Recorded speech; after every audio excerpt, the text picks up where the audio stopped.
Here is your podcast.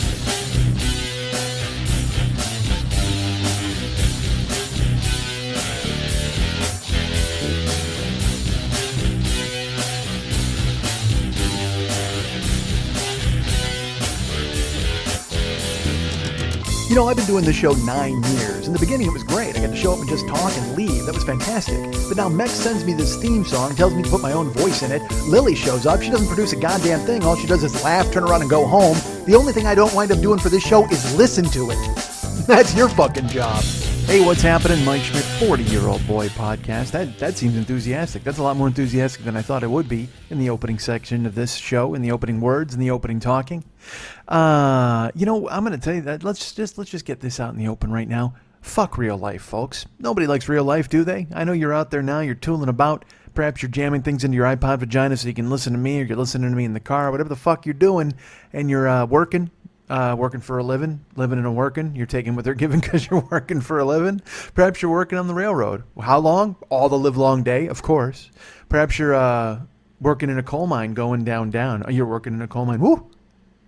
I thought I slipped down. All right, so you're doing all those things, and so you're probably thinking to yourself, hey, fuck you, man. Why are you telling us how bad real life is? We're listening to you to escape real life. Our friend Dave is on an assembly line in Detroit right now, listening to me in his earbuds, and he's like, hey, dude, not interested in you and your fucking whining. I've got kids to feed and a wife to be nice to, and I've got to build this fucking car, and you're supposed to entertain me while I'm trying to do it. And I get that, Dave. I hear why you're upset. You know, there's other people too. There's people like our friend David Kemp, who's out there, and he's like, dude, I just posted a very personal thing on Facebook this day, and it meant a lot to me that people read it. And why are you telling me about real life? Real life sucks. Of course it does. But it doesn't. I guess it doesn't suck. I'm just saying fuck real life because you know what? When you've gone out and you've been on the road and you've been doing things, 5 weeks? Jesus Christ, I've been going a long time. I've been doing stuff. I was in New York. I was in Texas. I was in Houston. I was in Dallas. I was in Kuwait. I was in Denver. I was all over the place, folks. I think it's been, I think it was 5 weeks, almost 6. And I know that mainly because I went to the gym today for the first time in fucking forever. I think July 25th was the last time I went and trained with John here.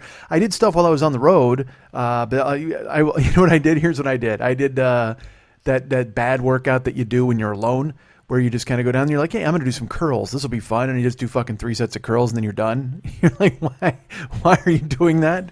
It's not the best thing for you. You should be doing the leg press. You should be doing shoulders. You should be doing back. You should be doing chest press. You should be doing bench press. You should be doing skull crushers. You should be doing planks.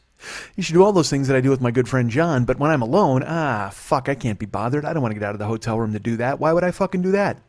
Why would I go do things that were good for me? Why would I go do things that were healthy? Why would I get up and go and do anything that was productive in any fucking way at all? I should address this too. One of the main reasons I'm saying fuck real life is because I'm back in town after all of these things. And as you know, I've done shows. I did a show in Kuwait. I did a show in Denver. I've been in basements. I've been in people's houses. I've been in hotel rooms recording. I've been in kitchens and been by myself in all of those shows. Look, I can do this by myself. I can. I mean, I can do a lot of fucking things by myself. You know what? It's like, honestly, it's like fucking. I mean, you can do it by yourself, but why would you when you can have somebody else there with you? I guess you can't really fuck by yourself. You can come by yourself. Yeah, you can do that. I mean, yeah, I can jerk myself off, and that's fine. And that's what this seems like when I'm doing it solo. But I would much rather Lily were here to catch what I was shooting. That doesn't make any fucking sense. I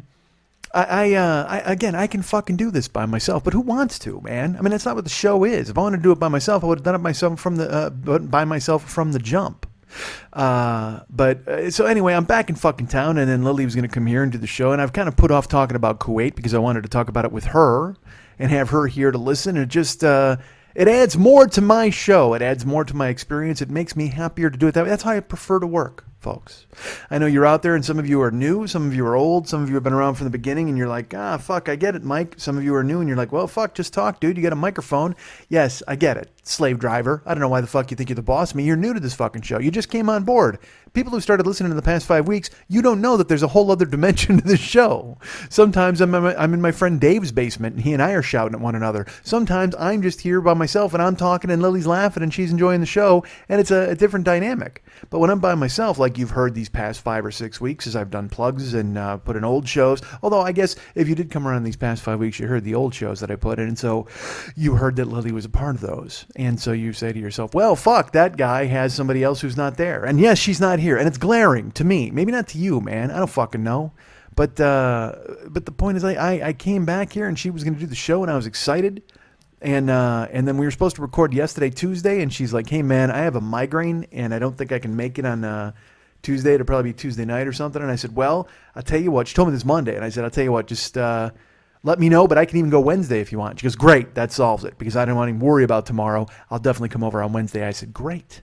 So I got through Tuesday. I checked on her a couple of times to see if she was okay. And then late Tuesday night, last night, I get a thing that just says, hey, man, tomorrow's not going to happen. I'm in bed, and I'm throwing up, and I got a migraine, and I'm sick.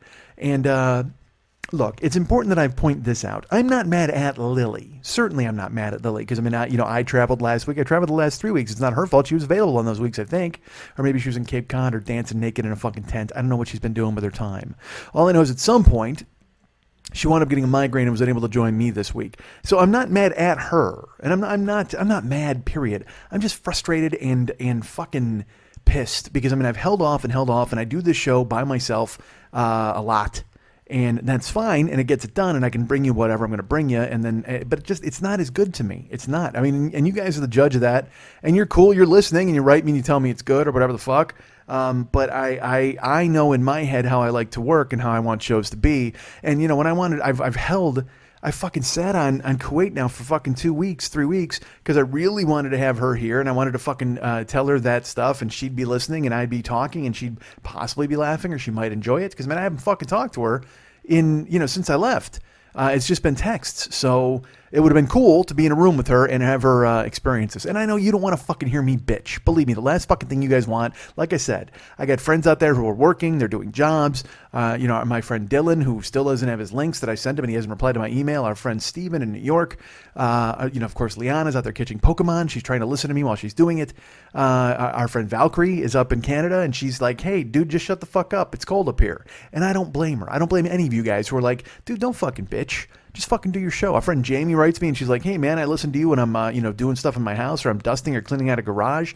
And that's great. And I'm glad you guys are all on board. It's so cool. Our friend Sean, our friend Steven. I mentioned it's a different Steven. I only have one Steven who listens. I have one name. Everybody has one name who listens. So you guys don't want to fucking hear me whine about it, although I guess that's all I've been doing here in the beginning is whining. But it's because I found myself in a position where I'm going to do the show and that's fine, but I'm fucking pissed, man. I'm not going to lie to you. I'm fucking mad. And I'm not mad at Lily. I'm mad at migraines. It's like you can't be mad at somebody for getting sick. You can't be mad for somebody for not being available. Like if she's just like, hey, dude, fuck you and I don't want to do your show, that'd be a totally different story. Then I'd be pissed at her. But when you get sick, you're fucking sick. I've been sick. Fuck, I've been sick and I've tapped out on this fucking show before. I've had to throw in a fucking rerun or come in here with a bad throat and all that bullshit and make it try to fucking happen. I mean, this is year 9, man. We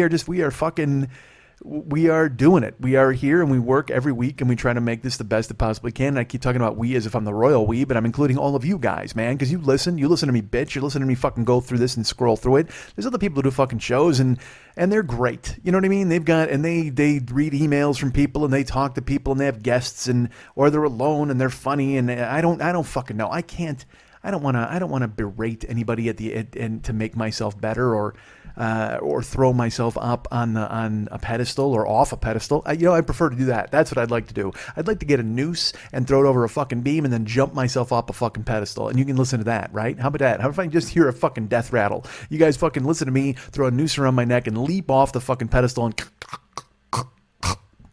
although it'd probably be more of a right? You hear a crack. Would you hear a crack? Because in the movies you hear someone's neck fucking break when they jump off the thing to hang themselves. But I don't think in real life you'd hear a crack. I don't think so. And especially not with me. I'm a fucking house. I'd break the beam. You'd hear everything fucking collapse. You'd hear me fall on the goddamn ground and twist an ankle. If I try to hang myself, I'm just going to twist an ankle. That's how I am. That's who I am as a person. I'm not going to be a successful hanger. I'm going to be more of a twister. I'm going to be an ankle twister, not a fucking neck breaker. I want to be a neck breaker. Certainly I do. You know what I just did? Here's what I did. Because I'm getting back into hitting people because I'm a fan of that. So I'm going to start going back. Like I said, I'm going to go to Eddie Bravo's 10th Planet and start observing and seeing about doing more jiu-jitsu and some Muay Thai and all that stuff. At least I was going to. Let's put it that way. I was planning to do it, but it's a certain amount of money every month. And here's something you probably don't know about me, or maybe you do. I haven't worked in 5 fucking weeks. And that's just fucking dumb, man. And let me address this too. I had a listener who wrote on my Facebook page, and I don't even know if he's a listener anymore. He might have been, because there were people who were listeners and then they became my friends on Facebook, and then they just kind of drop off or they stop listening. This will crack you up if you've been around a long time, which you may have. There's a guy named Sean, a different Sean than the Sean I mentioned earlier. What if that was the case? It's like 5 fucking people who listen. No, man, I just heard from a listener named Sean. A few years ago, man, I did a show where I had a sponsor, and it was like some fucking, I don't know, some instant energy bullshit, or I had to sniff it in my nose. I don't even know the name of it. But on the air, I got sponsored by this fucking drug, and they gave me a tube, and they're like, hey, why don't you sniff this, and it'll be awesome. And I'm like, well, I'm in. I mean, you know me, I'm just trying to get, we're keeping it indie with Mike Schmidt, which means I will do any sponsor that comes along. Hey, why don't you read this book? Hey, why don't you put this in your ass? Why don't you suck this? Hey, I'm in, man. If it makes money for the show, let's do it. So why don't you jam this in your nose and inhale was one of the things that happened. I think it's year 2 or year 3. So that dude, I did that show, and I heard from that dude one more time where he wanted to use the show, and then I said, all right, well, I wanted to charge him a certain amount of money, because I was like, dude, you're going to use it in perpetuity, so fuck, you can absolutely buy that from me if you want, because I copyright all the shows, whatever the fuck. And I never heard from the guy again, because the number I gave him, I didn't think it was crazy exorbitant for what he was going to use the thing for. And look, there's a good chance I don't remember this properly at all, because like I said, I just erased half my brain with whatever the fuck you wanted me to sponsor on the goddamn show. Maybe that was the whole trick. He's like, hey, try this shit, and it'll erase everything in your fucking cerebellum, and then I'll go ahead and get you at a cheap discount rate. Fuck that, man. That didn't happen. He tried it. And then I was like, no, here's my number. And he went, yeah. And he literally, I don't even think he wrote no. I think he just disappeared into the ether. So he just wrote me today or yesterday on Facebook, and he's like, hey, man, I was a listener a long time ago, and this cracks me up. He's like, I was a listener a long time. His name is Sean. Well, I'm not going to say his last name. I was a listener a long time ago, and I actually got you to sponsor this product for me. And when I listened to the show before, you were married, and now I think I listen and you're divorced. And is there any show or anything you can refer me to that explains what you went through when you did that? And my favorite part about that is just that I picture this dude. He's on board with the show. He loves it. He wants me to sponsor the energy bullshit that I had to sniff into my goddamn sinuses. And I did it. And then he's like, great. Now I want to use this as a commercial. And I said, great, here's the number. And he literally ghosted me. Like he didn't write me back about the money, but he also fucking completely disappeared into the ether and never listened to the show again. And then for some fucking reason, 7 years later, he decided to check in on what was going on with me. Maybe to see if I was dead, because he knew that product was going to kill me within that fucking time frame. I can't figure it out. But I got that email from him, and I haven't answered him yet, because fuck, it's an email. What am I going to do? Answer it right away? But I had to laugh when I read it, because he's like, yeah, man, I got you to sponsor this product a while ago. We sponsored you with this product. And, it's weird, because I'm wondering, when I thought you were married, but now I listened, and it turns out you're divorced. Can you refer me to what it was that happened? And I don't know if he wants to know what happened in my life, or if he wants to hear how I dealt. He kind of said how you dealt with it on the show. So I'll write him back and tell him, hey, here's how I dealt with it on the show. Poorly. I fucking fell apart like a psychopath. And then tried to rally the next week, and then everything was fine, and everyone has come to my aid, and they've been there with me. And thank you so much for everybody who stepped up. I would say your names, but I've said too many of your names already. Right, Beth? Right, Will? Right, Ian? So many. Right, George? Blind George. Dude, Blind George stopped writing me. How the fuck is that?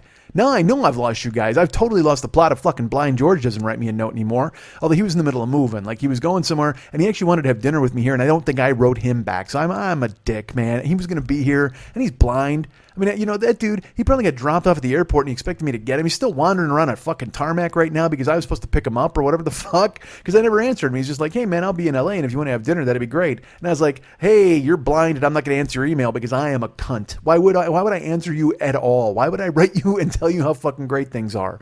Because that's fucking just dumb. Look at me. I'm traveling all over the world for 5 weeks. I don't have time to return one fucking email. You are a jagoff. I am a jagoff. Talking to me. And that wasn't directed at you, Blind George. It's directed at me. Why am I talking to Blind George? He doesn't listen anymore. He bailed on me after I didn't fucking go to dinner with him. I don't blame him. Real life fucking blows, dudes. Seriously, because and you know that you all work your jobs. You're all busy. You get your nose to the grindstone. You're out there, with your carving out your business with your two-wheeled knife, as they said on Kids in the Hall before they got their head crushed. And that's who I am, man. I took this fight. I was going to talk about that. Some dude wrote on my Facebook wall. Again, Alan. Hi, Alan. How you doing? Not Alan Evil, but a different Alan. I got a lot of Allens, folks. This is an Alan with an E, not an Alan with an A. So this is Alan with an E, and he wrote on my wall. He's like, "Hey, man, I'm calling bullshit on you. I travel for my job, and you travel. You talk about how poor you are on the fucking show all the time, and you're traveling more than I am." And I, you know what, that fucking.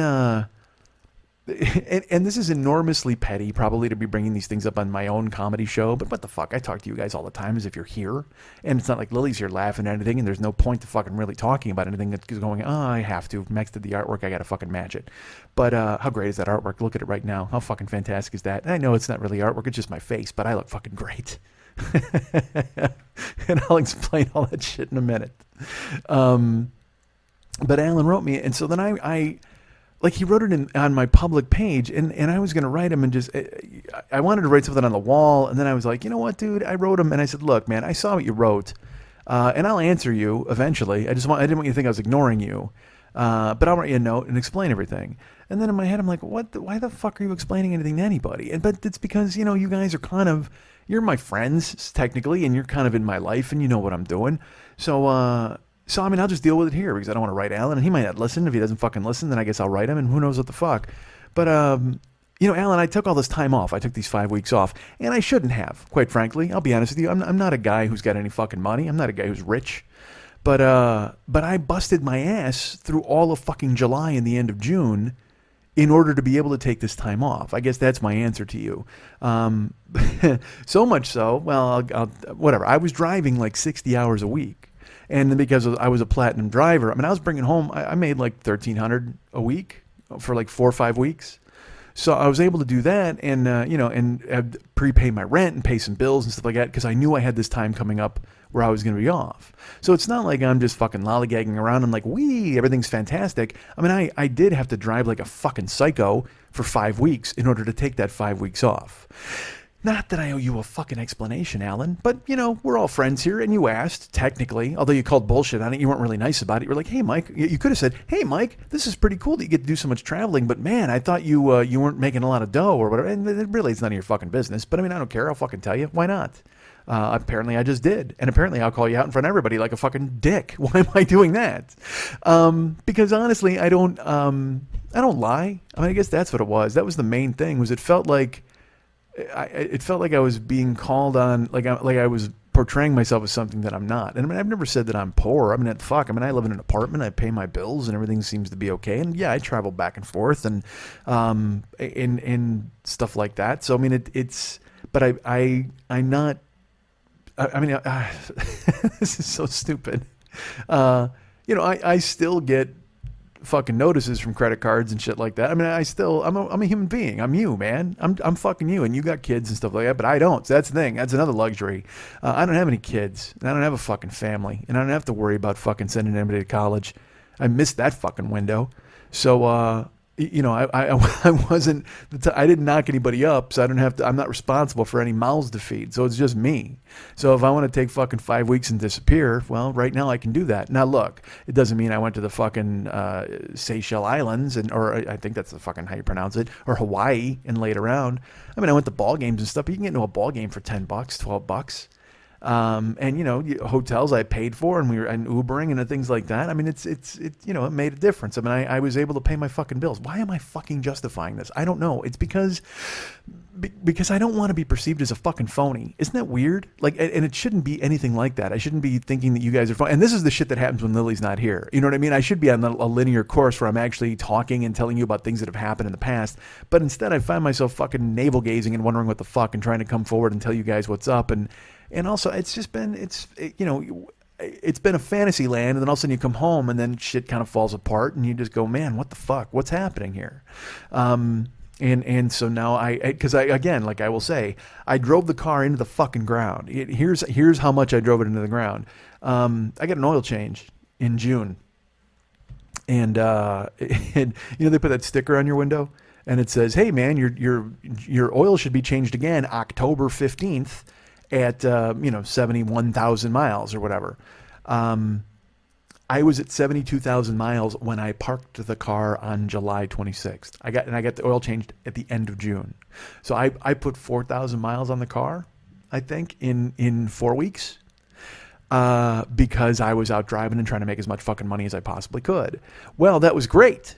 It was a fantastic plan, and I did. I made money, and I paid my bills, and everything seems to be fine. And I'm back, and so I said, here's what I had to do. I had to come home from Denver, and the maintenance light came on in my car, and it just said, "Hey man, you've got a thing to do here." It didn't say anything. It's a fucking maintenance light. It's an exclamation point. It says maintenance required soon.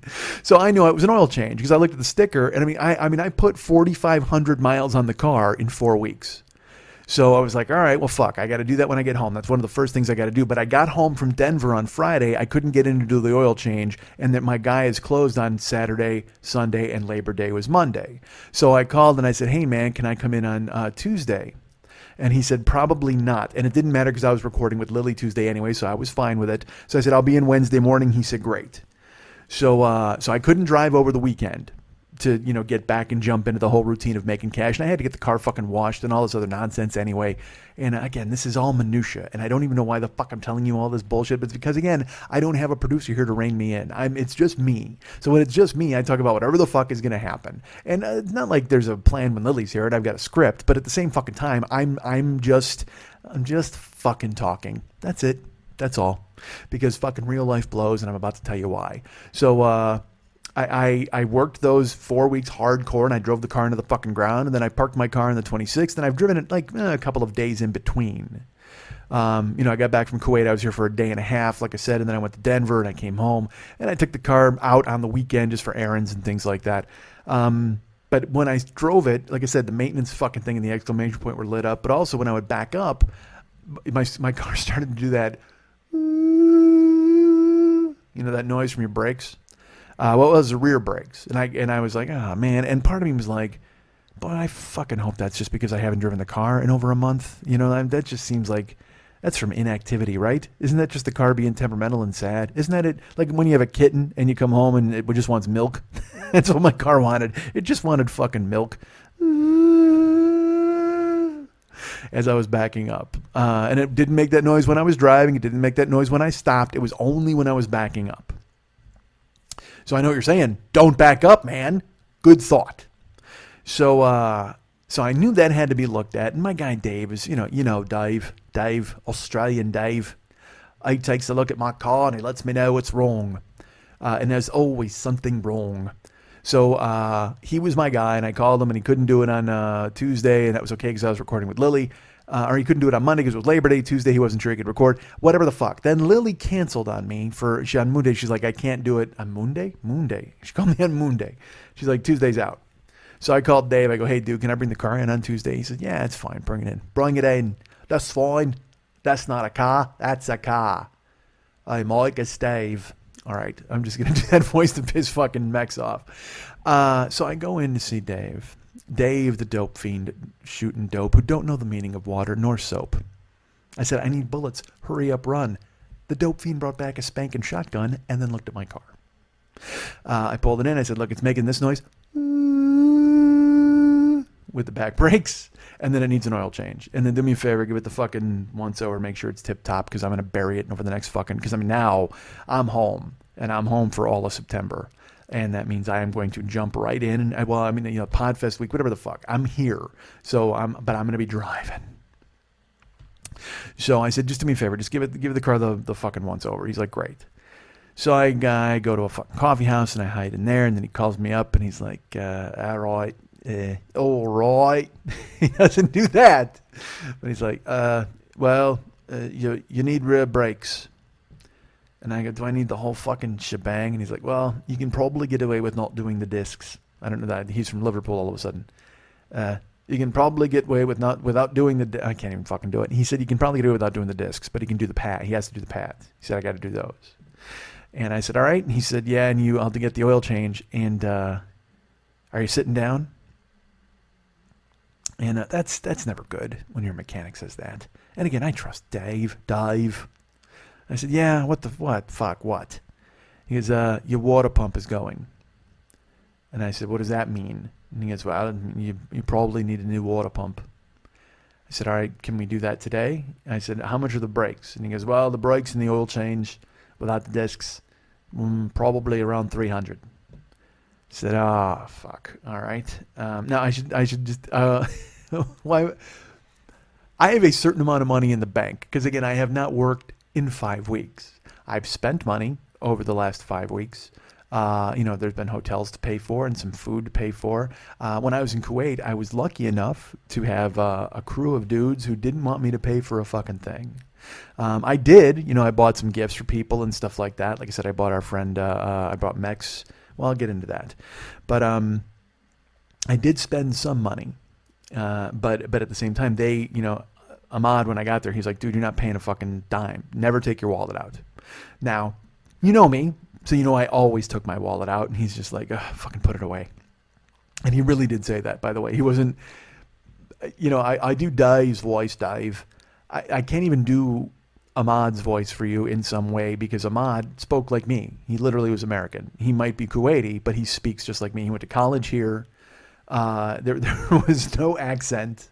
The only thing that betrayed him as Kuwaiti was the fact that he wore fucking sandals and sweatpants every fucking where he went.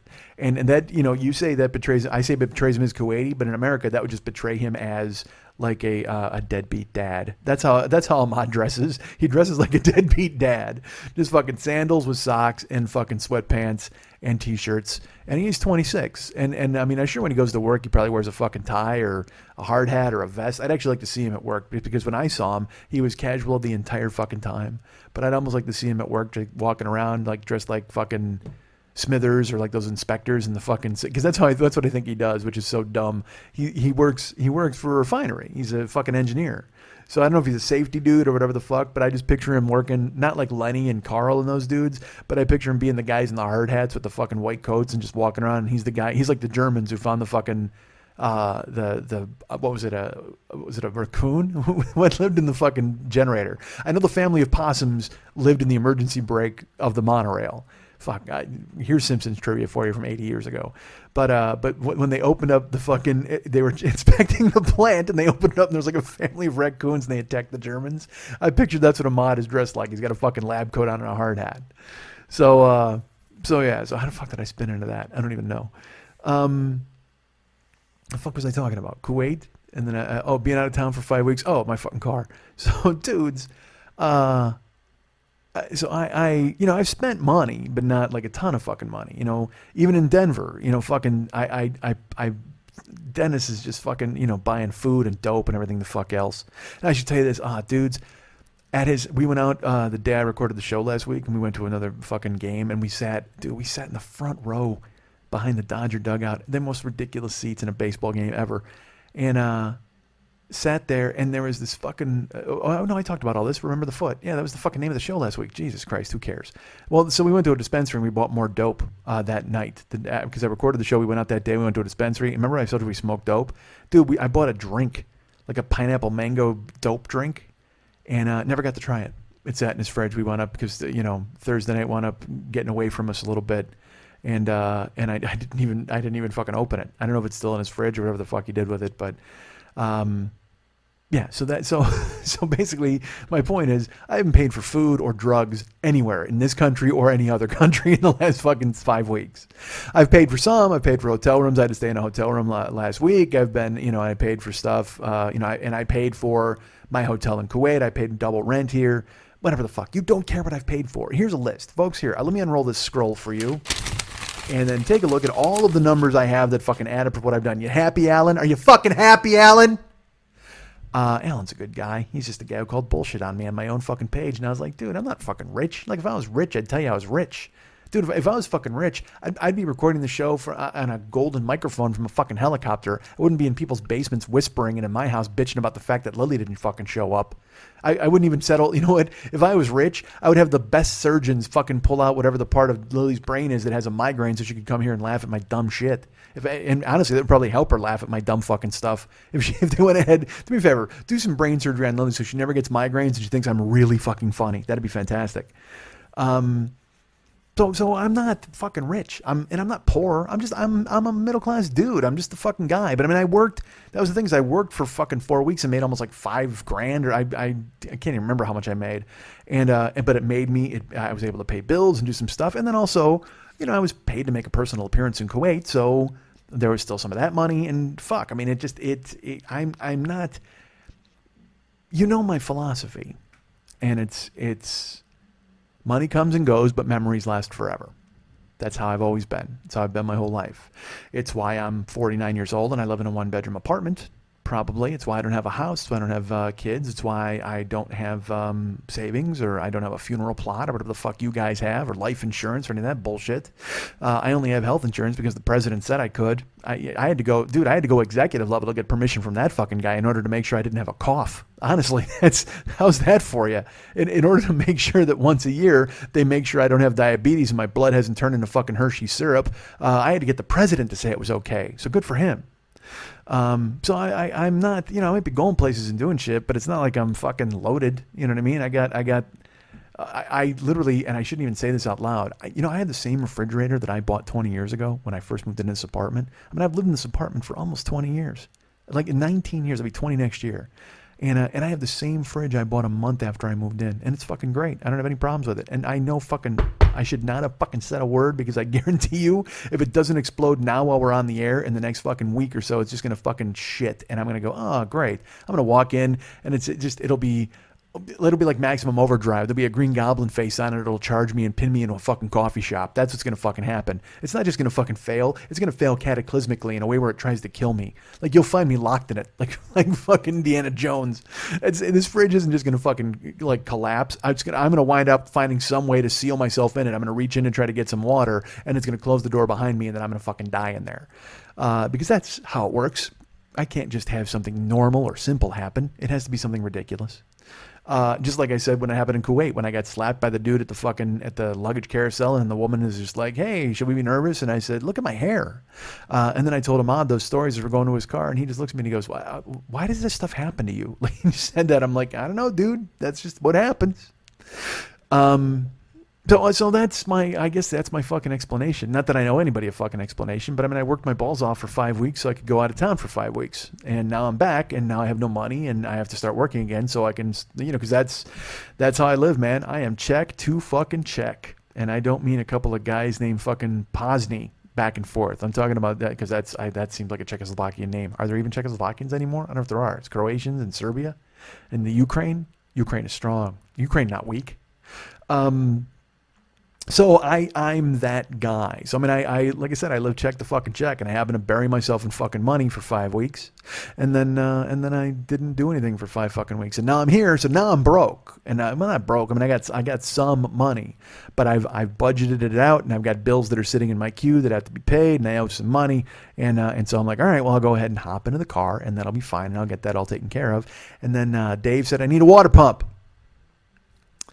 And I said, well, what's, what the fuck how's that work? And he goes, well, you need a water pump, mate. I'll need to, but I can't do it today. I said, well, is it something I can get away with? And he said, because remember when he said, are you sitting down, which I said is never good to hear from a mechanic. Here's another thing that he said. I said, well, what's the deal on the water pump? Like, how's it, how, and he goes, well, I'd say you could probably get by for a week. Probably a week, but honestly, mate, it could go at any time. I said, well, I was planning on driving a lot this weekend, like really burying it and, working 13, 14-hour days to try to catch up and get platinum for next week. He goes, oh, yeah, no, it's, then in that case, it's going to go. It's definitely going to go. But right now, you could get by for a week on normal driving, but if you plan on doing that, I would replace it. So I said, great. Can we do that? He said, no, we can't do it today. He didn't have the part. And this was Tuesday. Like I said, I went in there because I knew Lily, whatever the fuck. And I said, all right, dude, well then, so I got to come back later this week? He goes, yeah, probably. What day is good? And I said, well, I'm recording tomorrow, which is Wednesday. He goes, well, I can't get the pot by then anyway. I said, how about Thursday? He goes, how early do you want to come in? Because that, fucking mechanics, man, they open at 7 in the morning, which is to me ridiculous. I don't know who the fuck. I mean, good for them, and people bring their cars in that early, and I've done it where I brought my oil change in, but who the fuck wants to get up that early? Nobody. But I did, and I do. So I was like, well, I'd like to come in early Thursday. And then I forgot, or I apologize, then I remembered what I had forgotten. Tomorrow morning, Thursday morning, folks, your friend Mike, that's me, hi, your internet chum, he's got a date in court tomorrow morning. I think I told you that motherfucking cocksucker who cut me off at the airport and hit his brakes and caused me to rear end him, and then my insurance company told him to get fucked. He took me to small claims court. And he went ahead and scheduled a court date, which I then had postponed. And then he called me the day of the court date. I think he showed up at the court and then realized I wasn't there. And then he tried to call me to go, where are you? And I don't know what the fuck he was doing, because, I mean, I arranged with the court to have it switched. So fuck you, dude. He's called me like 5 or 6 times, and I laugh, because I mean, like, do you think I'm going to pick up the phone and have a chat with you? Hi, guy who tried to ruin everything. How are you doing? It's good to talk to you. Remember when you fucking called me a cocksucker at the fucking cars in the middle of Christmas, and then I got out of my car and you threw a can at me? I'm glad you called. I wanted to talk to you about that can you threw at me, you fuck.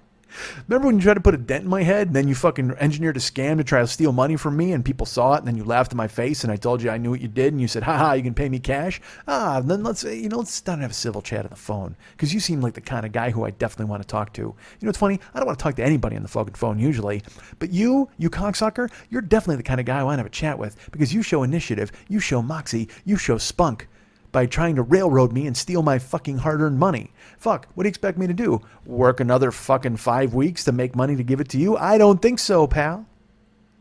So I have a fucking court date in the morning tomorrow. And again, I talked about getting your car done early. Fuck it, dude, I got to be at the courthouse at 8 a.m. So, I mean, I got to get up at fucking 7, get a shower. I don't want to shower. Yeah, I do. I shower all the fucking time. But not going to wear jeans tomorrow. I don't want to dress up.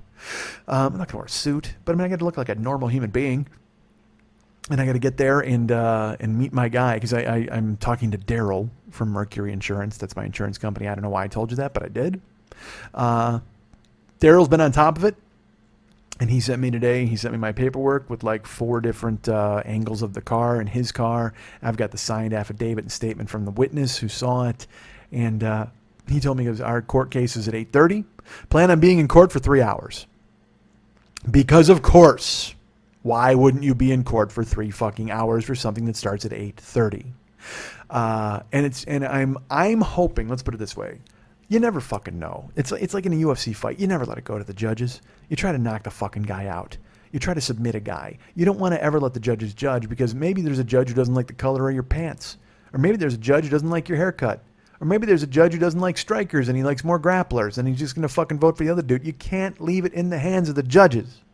So that's why I was hoping this guy would just fucking go away. My insurance company said, hey, fuck you. You've tried to run a scam on us. You're trying to run a game on us. And we're not falling for the okie doke, because I have NWA insurance. I have, because if we fall for, we're not going to fall for the okie doke. And if you try the okie doke, we're going to let the pistol smoke. That's just how it works. Because I'm represented by Cube, Dre, Yella, and E Incorporated Insurance Company. And so I don't want to go there and I just wanted him to go away, man. I just wanted to fucking let it go, and we didn't want to and instead he sued me. Fuck, dudes. It's not going to get up early. So now this guy's he's just been a fucking burn my saddle the entire time. And that's kind of strange, because if I'd been riding a horse, none of this shit would have ever happened. I guess I should have had to saddle up a horse, right? Could have done that. But no, this motherfucker is going to take me to small claims for a thing that he's clearly, and I don't even fucking get it, dude. Like, I should show you. I should put online. I can't, because his real name's on it and shit. I told you his name was Mohammed. But he fucking, the way he filled out the form, he he looked like he may have been riding in a bumper car. I mean, it's just his fucking writing looks like an EKG or a lie detector test, like a polygraph. His fucking handwriting looks like a polygraph. And that motherfucker's lying. I can tell you that. He is clearly not telling the truth. So I have to go tomorrow morning, man. And so then after I do that, then I got to go. I'm in a courtroom by my house, and then I got to go all the way down to the fucking west side and go get my car fixed. And you don't care about any of these things, but it's real life, man. You know, I mean, and look, I'm not bitching. I've had 5 weeks in the ether. I've had 5 weeks of floating around and doing nothing, floating in my tin can, far above the world, looking down at baseball games and smoking dope in Denver, and I mean, whatever the fuck else I was doing and having fun. And you come home and it's time to get your fucking business squared away. But because of the water pump, which by the way, like I said, is $650. Did I mention that to you guys yet? No? My brakes were $300, my water pump $650. If I told you what I had in the bank, you'd laugh. Because again, like I said, I made a certain amount and then for 5 weeks, and then I went out of town for 5 weeks and I spent some money and I budgeted it where I'm like, all right, when I come home, I can pay this bill, pay this bill, pay this bill, and then I can work for 2 weeks and then pay the rest of these bills and everything's going to be fine. And then that was not counting on the fact that I would get kicked in the balls with $1,000 foot right when I got to town. $650 water pump, $300 for brakes, and so that takes $1,000 out of my fucking I don't want to say purse, bank, whatever the fuck. I had stockpiled money, and but I was down to a certain amount, and it's not helping. Losing $1,000 is not helping. No, I'm not hurting. You know what I mean? I'm not out there saying I'm not, I don't have my hand out. But at the same fucking time, it's like, now that's tighter than I wanted it to be. So it's going to be macaroni and cheese for a while. And that's a lie. I'm not going to buy that. What am I going to do? Buy macaroni and cheese and then have it in my house? Because then I got to buy milk. I got to buy butter. See, that's the thing. Macaroni and cheese is $1 a box. Good for them. But then you got to buy milk, and I'm never going to use the milk for anything else. And then I got to buy butter. And I barely use the milk, so I only use like a tiny splash. Dudes, if I made you macaroni and cheese, oh my God, you would just, you wouldn't know whether to eat it or fuck it. Seriously, and that goes for both men and ladies. Guys, you just plunge your cock right into the bowl. Ladies, because I make it stiff. I certainly do. I make macaroni and cheese super stiff because there's a splash of milk and a couple of packets of cheese powder and like a quarter stick of butter, maybe a half stick of butter, and you just fucking whip it up, and the fucking fork stands up in it. I'm telling you this: you ladies could fashion a pretty good dildo out of the macaroni and cheese that I make. You would form it with both hands, and you know what? And choose your size, because I make 2 boxes, so there's plenty of it there. And it's I don't know if it's going to vibrate it unless you wanted to form it around something that vibrates. I don't know what that would be. Is there like an electric toothbrush? You know what? Get your electric toothbrush and take a bowl of my macaroni and cheese that I make you and mold it around there, and there you go. Boom. You got yourself a dildo. You got a vibrator to get yourself off. Guys, you can fuck the bowl, but ladies, you got to do a little work. You got to get your hands involved. You got to go to Demi Moore and Patrick Swayze, and Whoopi Goldberg's going to watch from the rafters. And I got to be honest with you, once you do fashion the macaroni and cheese into a vibrator, Whoopi Goldberg's going to watch you finish it off too. She's going to watch you run off a batch, and I don't blame her. I would. I mean, that's what I would do if I was a ghost. All I would do is fly around to your houses and watch you guys jerk off or fuck. That's it. I don't understand why ghosts are so miserable in the movies. They're like, oh man, I got to haunt this fucking earth. I would be just in a fucking high school girls' locker room all the fucking time. Or I would be in a brothel or somewhere like that. I'd be in a strip club constantly. Because you can't, I don't know what are ghost rules? Like, do you got to haunt the place you die? Because if that's the case, I got to spend a lot more time in like strip clubs and horrible places like that. Because, maybe that's why I like Vice so much. Because, I mean, fuck, I could haunt those joints. But I don't want to haunt an adult bookstore because there's no ladies in there. It's just fucking dudes. What can I haunt? God, because if you're a ghost and you just get to haunt the whole fucking earth, like Vince Chiavelli, he was like a sad ghost in Ghost. He just seemed, and he had to bring Swayze around, and he was like his guide, right? And he never took him anywhere cool. Like, he's just like, because, fucking Swayze's like, oh, what's going on with my pixie haircutted girlfriend Demi Moore from G.I. Jane? And he's like, well, let's go take a look at her. And then she's making pots or whatever the fuck. I haven't seen the movie, by the way. I gotta tell you, I don't know anything about it except the fucking, every year in the Oscars, I gotta see that fucking clip. And I know, You're in Danger, Girl. I know that part, right? Isn't that from that, or is that from Sister Act? I don't know. That's Whoopi Gold. That might be in every Whoopi Goldberg movie. It might be from Eddie. That's what she said. She said that to the Knicks in a huddle when we were going to fucking hit a 3-pointer to win it. You in danger, girl. And then, of course, I think it was Ray Allen. No, he's not in that movie. Which one's he in? He's in She Got Game or He Got Game? He's in Spike Lee's movie. She Got Game? Is that even a movie? I don't fucking know. Dudes, shut up. I told myself to shut up, but I told you to shut up, and you're my surrogate, so I told you to shut up. fuck. So there you go, man. So I'm home, and real life fucking blows because I'm alone. I got no producer, and now my car is out there, and I got to get up in the fucking morning and go to the court house and hope to God. See, that's the thing. Like I said, man, don't leave it in the hands of the judges. I gotta hope this fucking guy looks at me and he's just like, all right, I believe this dude's story, and he's got a fucking affidavit, and he's got a witness and all this other stuff, and I gotta hope the judge isn't like another Muhammad. What if I got that? What if I got the only Judge Muhammad in fucking Van Nuys? That would suck. And he fucking sides with the other dude. I'm only hoping that dude like betrays himself and loses his temper in the courthouse so the judge can see what I fucking dealt with. The drudge, so the judge can see what I dealt with. Because, that was the thing, is the guy was a fucking jagoff, and he started yelling, he was freaking out and all that, so I hope he loses his temper in the fucking courtroom. Maybe I'll do that. See, I'm thinking about maybe just bringing a book and throwing it like Mike Brady style and having him get mad and turn his head like he's in a neck brace. What if he shows up in a neck brace? What do we see? Because that's the thing, you never know, man. Somebody puts on the best story, or they got a sob story. I wonder if this guy brings in like 18 kids and they're all crying, and he's like, hey, Your Honor, I really need this $1,500. And then he goes, you know what, no problem. Because if I lose, man, especially with this water pump nonsense and stuff, I don't know if I'm supposed to pay the dude right away. Like, that's the thing. If I lose, because he sued me for $1,500. So I don't know if I'm supposed to pay the guy right away or if I can just walk the fuck out of there and pay him whenever. Because I'll tell you what, I will send that motherfucker a penny a day for 1,500 days. For 5 fucking years, I will send him a penny a day. I'll send him a nickel a fucking week. Seriously, just fucking, what's that, two fucking 40, and then so the way that works, and you multiply it, for 12 years. I don't fucking care. I don't want to, because I don't want to give the guy a fucking dime. I don't want to give him anything. But if I do have to pay him, I'm gonna pay him in change. I'm gonna pay him fucking. I'm just gonna dribs and drabs it out of there, because there's no way I lose to this guy, right? That's not gonna happen. As you're listening to this, I'm probably in a courthouse right now.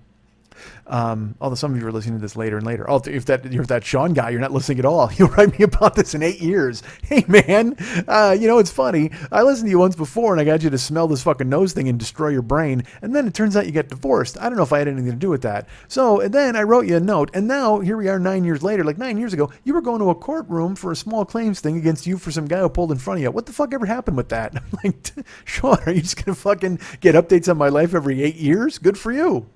And I wouldn't mind that. I don't care. What would I be, 57? 57. 57 channels and nothing on, right? 57 catch-up, 57. Why do I have to say all the things 57 means to me? Because I was trying to, my brain tried to make a connection about still podcasting at 57 and 57 channels and nothing on, and I'd be the nothing and whatever. You don't care. Nobody cares. That's where my brain ping-ponged to, and I fought it off. And yet I still brought it to you. Here's me telling you about it anyway. Fuck. So I wanted to talk about Kuwait with Lily in the room, and then I talked to Mex about it. I said, well, I'm going to talk about Kuwait, and then we got the artwork that he created, and so I'll talk about it. I'm not going to go into full on in depth, and maybe I tell you some of it now and some of it later when Lily's around. I don't, but it doesn't seem like I got to do that because I also, when I'm alone, I can get caught up in going. And then I went and had a sandwich, and then I went here. I'm a better storyteller when there's somebody around for me to tell a story to, and that's not a slight to you guys. All right, I recognize I'm telling you guys a story too, but when there's somebody physically in front of me that I'm telling a fucking story to, it's a little different. And it allows you to kind of go places you didn't think you were going to go, and you can live within the story. And I'm a live audience guy, I guess. As I'm just talking into the ether and talking into space here, it just doesn't seem like I'm doing it right. And now I'm going to drink something, and you guys are going to hear it. I apologize because I don't want to stop, because I don't want to have to fucking edit this together so you can hear me unscrew this fucking bottle. My mouth is getting dry. But I'll tell you a little bit more about Kuwait. I don't know if it's going to be a little bit more. It could be a lot more. We'll see. Because I told you guys we went out to dinner the first night, and if I repeat myself, I apologize. Please recognize that I'm an old person, so sometimes that will happen. And also, I'm trying to catch up Sean. I mean, he's been gone for 8 years. So if I've got to go ahead and backtrack a little bit to make sure that guy hears a little bit more about my life, then I'm willing to do it. Right? Right. By the way, I do that a lot too when I'm alone. I don't do that when Lily's around, and I don't like it. It's a crutch, the right thing. Or when I say right, it's foolish. You don't hear, because I listen to the shows back, and I go, you shouldn't have fucking done that, dude. But, when you're fucking talking, you're talking. So I did, I told you about dinner in Kuwait the first night when we had the $800 fucking steak dinner where the fucking Turkish dudes were jamming shit down my throat. And then we got home. And Ahmad is like, hey, dude, I'll pick you up tomorrow at like 4 o'clock. And I said, all right, well, I'll be around if you want to go earlier. He goes, well, trust me, you should probably get some sleep or whatever. So I went into the room, and I wound up posting a lot of stuff on Facebook, and I posted a bunch of pictures, and I posted stuff from the steakhouse. And, I had grandiose ideas of I was going to be posting every day, a lot of videos, a lot of pictures and things like that.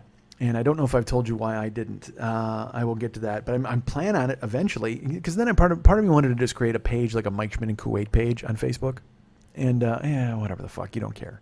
Well, no, you care. Everybody cares. But there's no point in fucking rehashing. So the next morning, or that night, he brought me home from dinner, and I was home, and I started to put up photographs, and I wrote a bunch of stuff on Facebook, and I was telling people about what I did and where I went and it was really neat. And I was like, yeah, I'm really excited to do this. And the sun was coming up, and I took a photo of that from my hotel room, because the view I had of the hotel was beautiful. I had a view of the Persian Gulf from my window.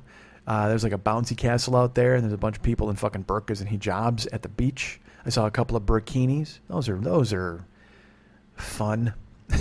those are convenient for these poor women. And look, I recognize that's their job, or it's not their job, it's their religion. It's what they do, and they wear them respectfully because it's part of their religion, and that's fine.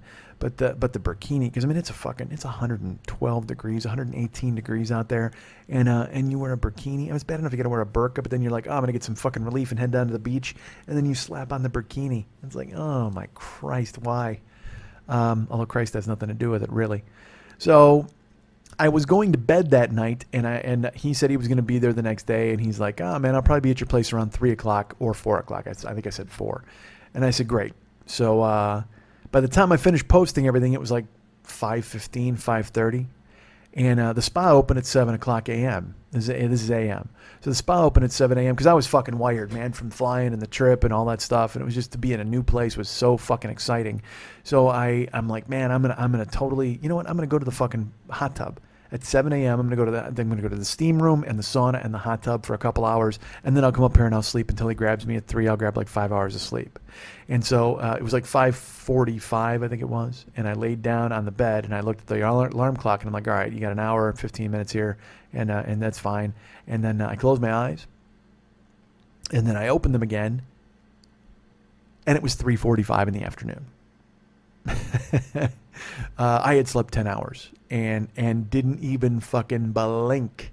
I was still in the same position I was in when I laid the fuck down. And he had warned me about it. People had said, hey man, you're going to get a jet lag thing. You're going to have some crazy thing where you sleep. And I'm like, no, I'll fight it off, man. It's not going to be a problem. I'll catch microbursts of sleep here and there. But I did not want to sleep in Kuwait. I didn't want to be that guy who slept all of his fucking time away. And then I sleep 10 fucking hours I'm going to say in a row, which is the dumbest thing in the world. But I mean, I closed my eyes and then opened them. I don't even remember. I didn't move. I didn't fucking move. And it didn't feel like 10 hours. I just woke up, saw the clock, and I was like, holy fuck. And I will tell you, the first thing that went through my head was, and not even joking, because he said he'd be there at 3, maybe 4. And 3 or 4. And I said, I woke up and I saw the clock at 3:45, and I went, oh man, my boss is going to be pissed. Like, that was the first thing that went through my fucking brain. Because I went there to see him and hang out with him, and it just seemed ridiculous to fucking let him down. So I got up and I grabbed my phone, and he hadn't texted me, which was good news. So I jumped in the shower super fast. I got out, I got dressed. It was 4:15, and I waited, and he didn't text me, and he didn't call, and he didn't text, he didn't call. A few hours went by. I texted him a couple of times, nothing. We were communicating with this WhatsApp. But when I first got to town, it turned out that he could text me and I could get it on my phone. That wasn't a problem. Did I tell you this fucking story? Maybe I did. I've told a few people this story. I don't know if I told it on the fucking show. The bottom line is I texted him a few times. I didn't hear from him. And then finally at like 9:30 at night, I'm still in the hotel room, man. And because I'm waiting for him to show up or whatever the fuck. And I text him. I go, look, man, now I'm worried. Like, you don't seem the kind of guy who'd fucking disappear. I don't know you very well. I've known you a day. But it doesn't seem like you'd be a guy who'd just fucking be gone. And I don't know anything about Kuwait. I don't know if he got kidnapped or he's being held for fucking ransom or they're mad he brought an American to fucking town. I have no clue. And he writes me back. He's like, didn't you get the texts I sent you at 5? I said, I did not. I haven't received anything from you. He's like, oh man. He goes, I got tied up and I sent you a text saying, hey, get some rest because I'll pick you up early tomorrow morning and we'll go out. I'm like, fuck. All right. Well, I said, well, no, I wrote you at 6:30. And he goes, I didn't get that. And I go, and then I wrote you at like 7:30. And he goes, oh, I got that one. Well, you got that one. Well, fucking write me back, man. What are you doing? I'm sitting in a goddamn hotel. And granted, it's the Hilton. It's not hot. It's nice. But it just seemed weird that he was just like, yeah, no, I was busy. I got busy. And again, I had to put it in perspective where I'm like, hey, I don't know this guy at all. I don't know Ahmad. I'm there. I had just met him, and I'd had some communication with him. He seemed like a great guy, but I can't be mad at the fucking guy. It's his life, and whatever he's got going on is what he's got going on. I'm here at his good humor. So I was like, all right, man. And so I had a day in the hotel to myself. I posted a bunch of shit online, and then he picked me up in the morning, and we went out. And I said, I just want to see a bunch of stuff. That's all I want to see, dude. Whatever you got, I'll see it. So we went and we did this exploring. We went and just took photos wherever I saw, and he was so great. Ahmad was so fucking cool. Whenever I was like, hey, dude, can I get a picture of that? He'd pull right over, and he knew what I wanted to photograph. Anything that looked Middle Eastern or Arabic or different from America. Because there's pictures of sheiks all over the fucking place there, and they're smiling like motherfuckers because they own the fucking country, so they're thrilled. They're all oil billionaires, so of course they're smiling in every portrait. There was not a portrait of a mean sheik to be found anywhere in Kuwait. Every sheik was living large and very happy with a gigantic smile, and why the fuck not? I mean, I was talking to Ahmad.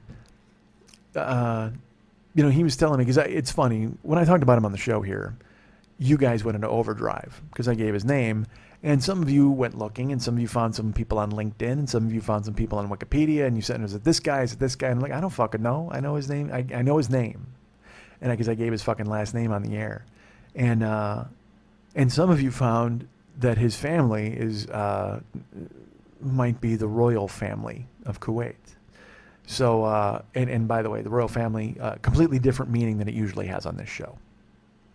So, you guys wrote me that, so I didn't know if that was him or not. I had no fucking clue. Again, like I said, he just seemed like a cool guy, and he hired me to come out there, and I was like, all right, I'm in. So I show up, and he picks me up that morning, and we go out, and we're stopping, we're taking photos, and we're taking pictures everywhere, and I'm taking pictures of like street signs and just desert motifs and anything I could. Because the first thing he did was he took me out, because I said I wanted to ride a camel. So we went out to what is a recreational area where they have camel rides, and we drove, and people. It's their weekend house. Here's the way Kuwait works, and he explained it to me. People all live in the city of Kuwait City and in the surrounding neighborhoods. But man, Kuwait is not fucking big. Like the populated area is smaller than Denver. Okay?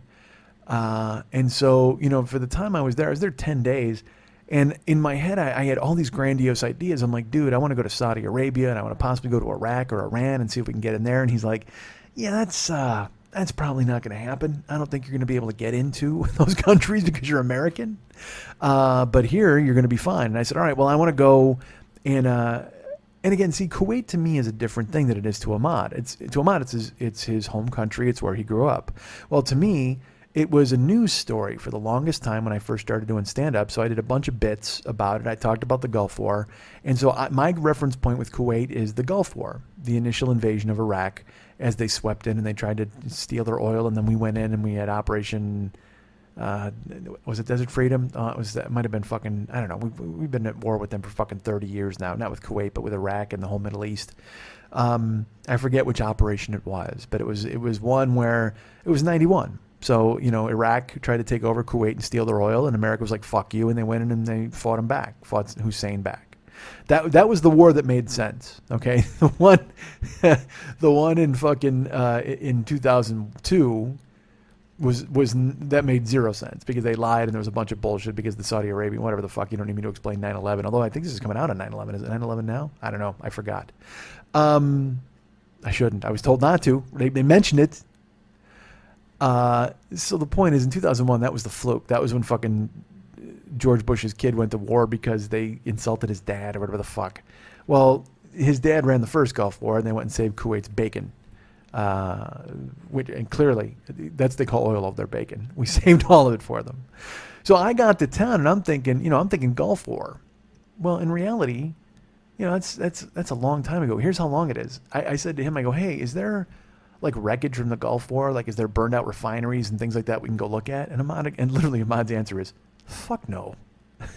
He's like, no, not at all. I said, seriously? I go, because I wanted to go and check this out, and I wanted to go to the oil fields. And he goes, no. And I go, well, what do you What do you remember about that? How fucking freaky was that when Iraq invaded? Like, how strange is that to be invaded by another country? And he looks right at me and just goes, I was 3 months old. Because again, Ahmad's 26. And in my head I go, fuck, yeah, that's 91. Jesus Christ, yeah, you're no kidding. All right, so that's my fault. Like I thought I was going to get all this intel about what it was like to be invaded and how freaky it was to have Kuwait and the bombs and all these different things.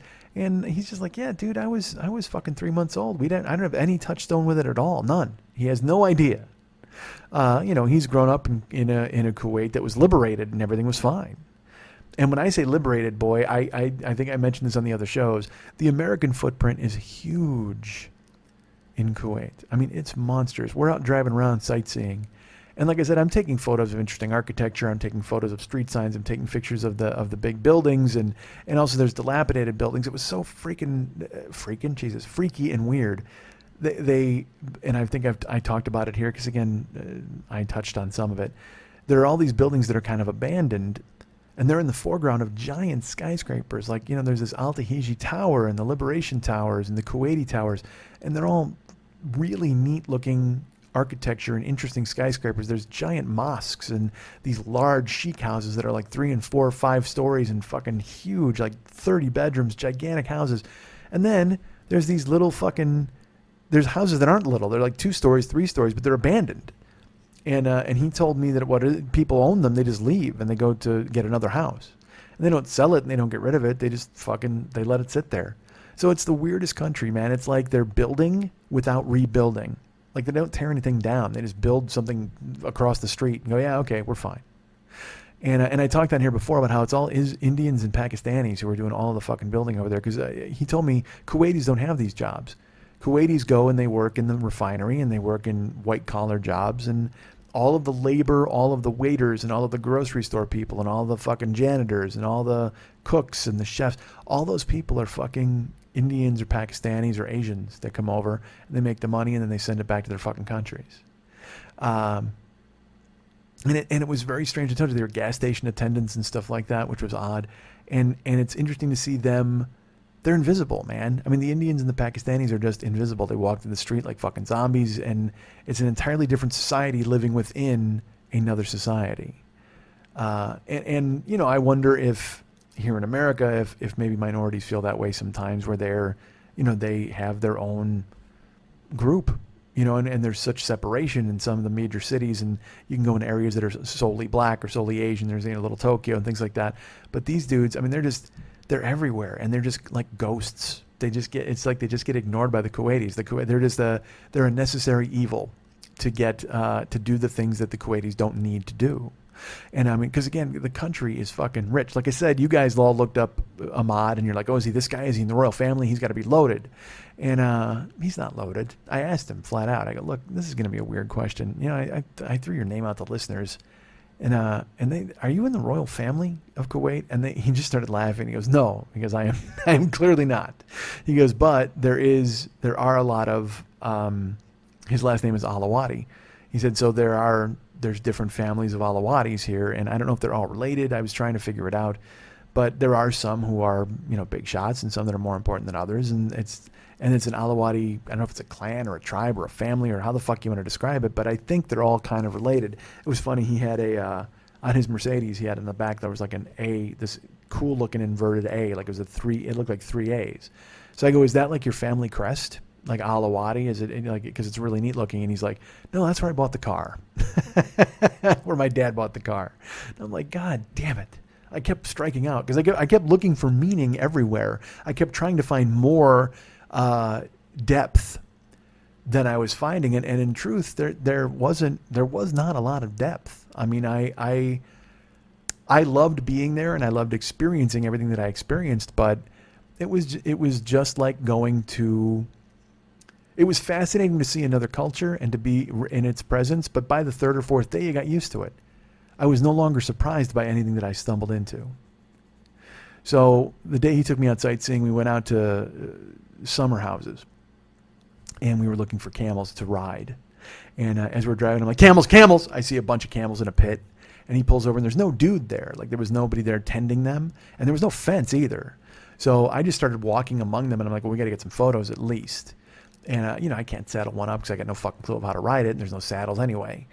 But I wanted to get photos with the camels, but I also didn't want to get close because as much as I wanted to have a cool-ass photo, I will not lie, I was fucking terrified because there's like 8 of them, and I don't know what camels eat or don't eat. I don't know if they eat fat Americans. I have no idea. All I know is I'm in the pit, and they started to kind of like meander around a little bit, and I know they bite, and I know they spit. And it's like a homeless guy in Venice, and I don't have a hood to throw over their face. So I'm like, all right, fuck. But they were cool to me. They got a little shifty when I got into the fucking area of where they were, and I didn't get fully in there because I wanted to get close. Like I wanted to, you know, fucking put an arm around. Ha ha! Check this out. Look at me and this camel who doesn't make any noise or whatever the fuck. But I could not bring myself to get that close. So I did take a photo and I put it up on the Joker's page, and you know, I'll reference these things. You know, a lot of these photographs are already up on the Westside 86 Jokers page, which is the fan club on Facebook. If you guys want to go check it out, you can join the fan club too. That's pretty cool. But if you don't, you don't. That's fine. But you can still see all the photos. They're there. I think you can access the page. It should be a public page. But I also have tons of photos still on my phone that I want to display. It just seemed like such overkill to put up so many different things and to start really... and I didn't have time. I will also tell you that. I talked about it before. The Wi-Fi was so terrible. The reason I was able to post so much was because, again, Ahmad didn't fucking pick me up, so I was in my room the whole time. So that night and the next day, all I could do was post. It was great. But then when we started to go out, I could not. There was no time for me to post. I wanted to post on the fly, but Wi-Fi was so fucking spotty that it just couldn't happen. And I know what you're thinking. Hey, Mike, you've been home for 4 days. You probably could have put them up now. But I wanted to talk about it first. Like I wanted to tell you, but I didn't want to give stuff away and put, you know, because again, like even look at the photo, the artwork now for today, the fucking profile photo. Like I took those photos and got them to Dave, and because I had, you'll also see as my cover photo, there's a picture of me and Dave, and Dave, because I also got Dave a she cat. And I said, hey, do me a favor, don't put the picture of you up because I want to put me up. I don't want to tip the bit here. So, and he was very nice. He held off, but then he photoshopped us into a fucking cool ass photo together. So, I mean, I have photos and I wanted to put them up. I never got a chance to take, photos of the she cat and stuff in Kuwait because we were busy and doing stuff. And also it really didn't mean a lot to the guys that I was with. Like they were gracious and they were fun and they were really nice and they were fantastic, but they weren't, Kuwaiti? They were Kuwaiti, but they weren't like, oh, dude, that'll be awesome. Let's put a she-cat on you. Like, they thought it was a great idea, but then I never said, hey, guys, can we take pictures of me? Because I felt like I was imposing. They would have done it gladly. I should say that. Ahmad and Khalid and Abdullah and you know, all these guys, they were fucking great. So the day we went out sightseeing, we went and looked at a bunch of different things. Every time I'd say stop, Ahmad would stop. He was like, hey, that was supposed to be a Planet Hollywood. There was this one City Square, and he goes, that was going to be a Planet Hollywood, and I laughed my balls off because again, there's so much American stuff there. There was like 5 Starbucks in one mall, and I'll get to that in a second. And then we walked around. There's fucking 2 miles from my house. There's a Domino's from the hotel. There's a Domino's, a Pizza Hut. There's a Fat Burger. There's a Shake Shack, which fucking shocked me. So all of those things are available there, and so he and I were out driving, and he goes, there was a Planet Hollywood that was going to go in here. So we parked, because also in the same courtyard, there was a giant fist. I have no fucking idea. I don't know if it was a Kuwaiti ode to sex toys, or maybe they just, because there was a Planet Hollywood there, maybe it was for Sylvester Stallone's movie of the same name, Fist. What are we? Fist. What are we? Fist. I could not figure it out, but there was a giant fist. But my favorite part was I took a photo in front of the giant fist, and I'm like, hey, I thought it was a memorial to the way I solved every problem growing up. Literally just punching through something. But then our friend David said it was Throat Punch Media headquarters, and I was like, oh my God, why didn't I think of that? Fucking genius. So I took a picture with that. We took a picture with a bunch of sheiks. There was a bunch of sheiks on the wall. I found like some monkey bars. I took all these cool ass photos. And by the way, when we stopped to take these photos, it was 120 degrees. I mean, it was crazy hot. So we go over to the Planet Hollywood thing, and there's a door, and it clearly says Planet Hollywood. I grab it. The door's open. Fucking door is open. And I go, dude, we got to film this. And he's like, what? And I go, we just got to film it. He goes, all right. So I started filming. I'm like, all right, me and Ahmad are here, and this used to be a Planet Hollywood. And open. So we pulled it out, and we walked in, and it was just fucking junk. And there's a chic photo and a bunch of rubble and garbage. And I was, like, I don't know if Ahmad just thought I was fucking bananas, like, because I didn't care. Like, I just wanted to go into places and do everything and just fucking explore and see what the fuck they had. But he came in with me. He was gracious enough to follow me in. And then there was a giant chic photo when I went to grab it. When I picked it up, I knocked something over that fucking smashed, like, on the ground. And I was like, whoop, that broke, bye. And I stopped filming. That video is available on the Westside 86 Jokers page. And we basically ran away because I didn't want, because I asked them a question. I go, are Kuwaiti police tough? All I did was ask questions. Hey, are Kuwaiti police tough? And my friend said, hey, they're moody. It was Abdullah who said police are moody, because we were in the mall and I was walking and there was a guy that said environmental police, so I was following behind him taking photos of him because I thought it was hilarious. His whole job was to make sure nobody smoked. He was like the Marlboro cop. Like, if you smoked, he'd fucking arrest you, because smoking banned in the country. Drinking banned in the country. And I would hear those little tidbits, and those would be interesting to me, because, like I said, it wasn't anything. By like the fourth or fifth day, it was just like being in America. I mean, I got used to it, and there were no real surprises to be had.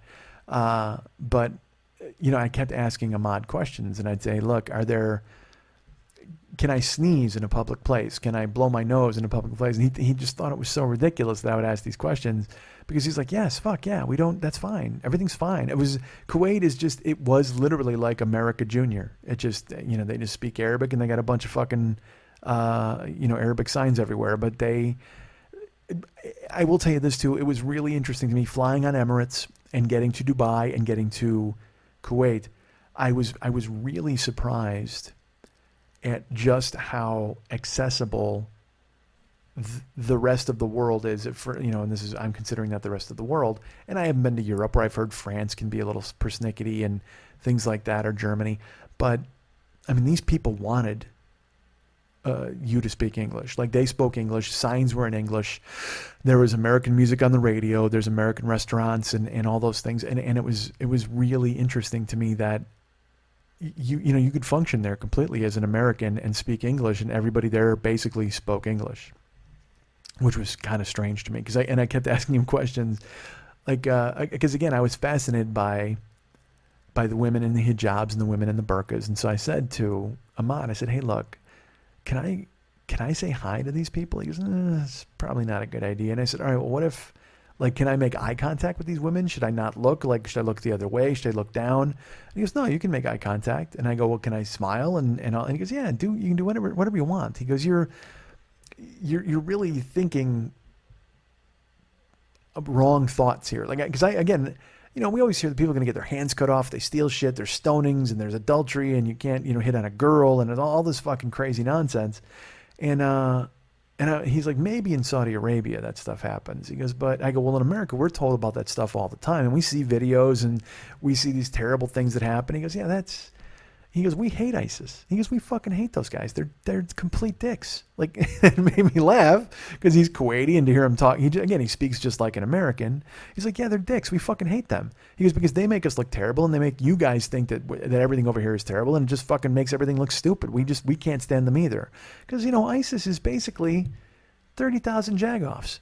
That's all. It's just 30,000 fucking troublemakers who have made the rest of the world think ill of an entire area and an entire religion and an entire group of people.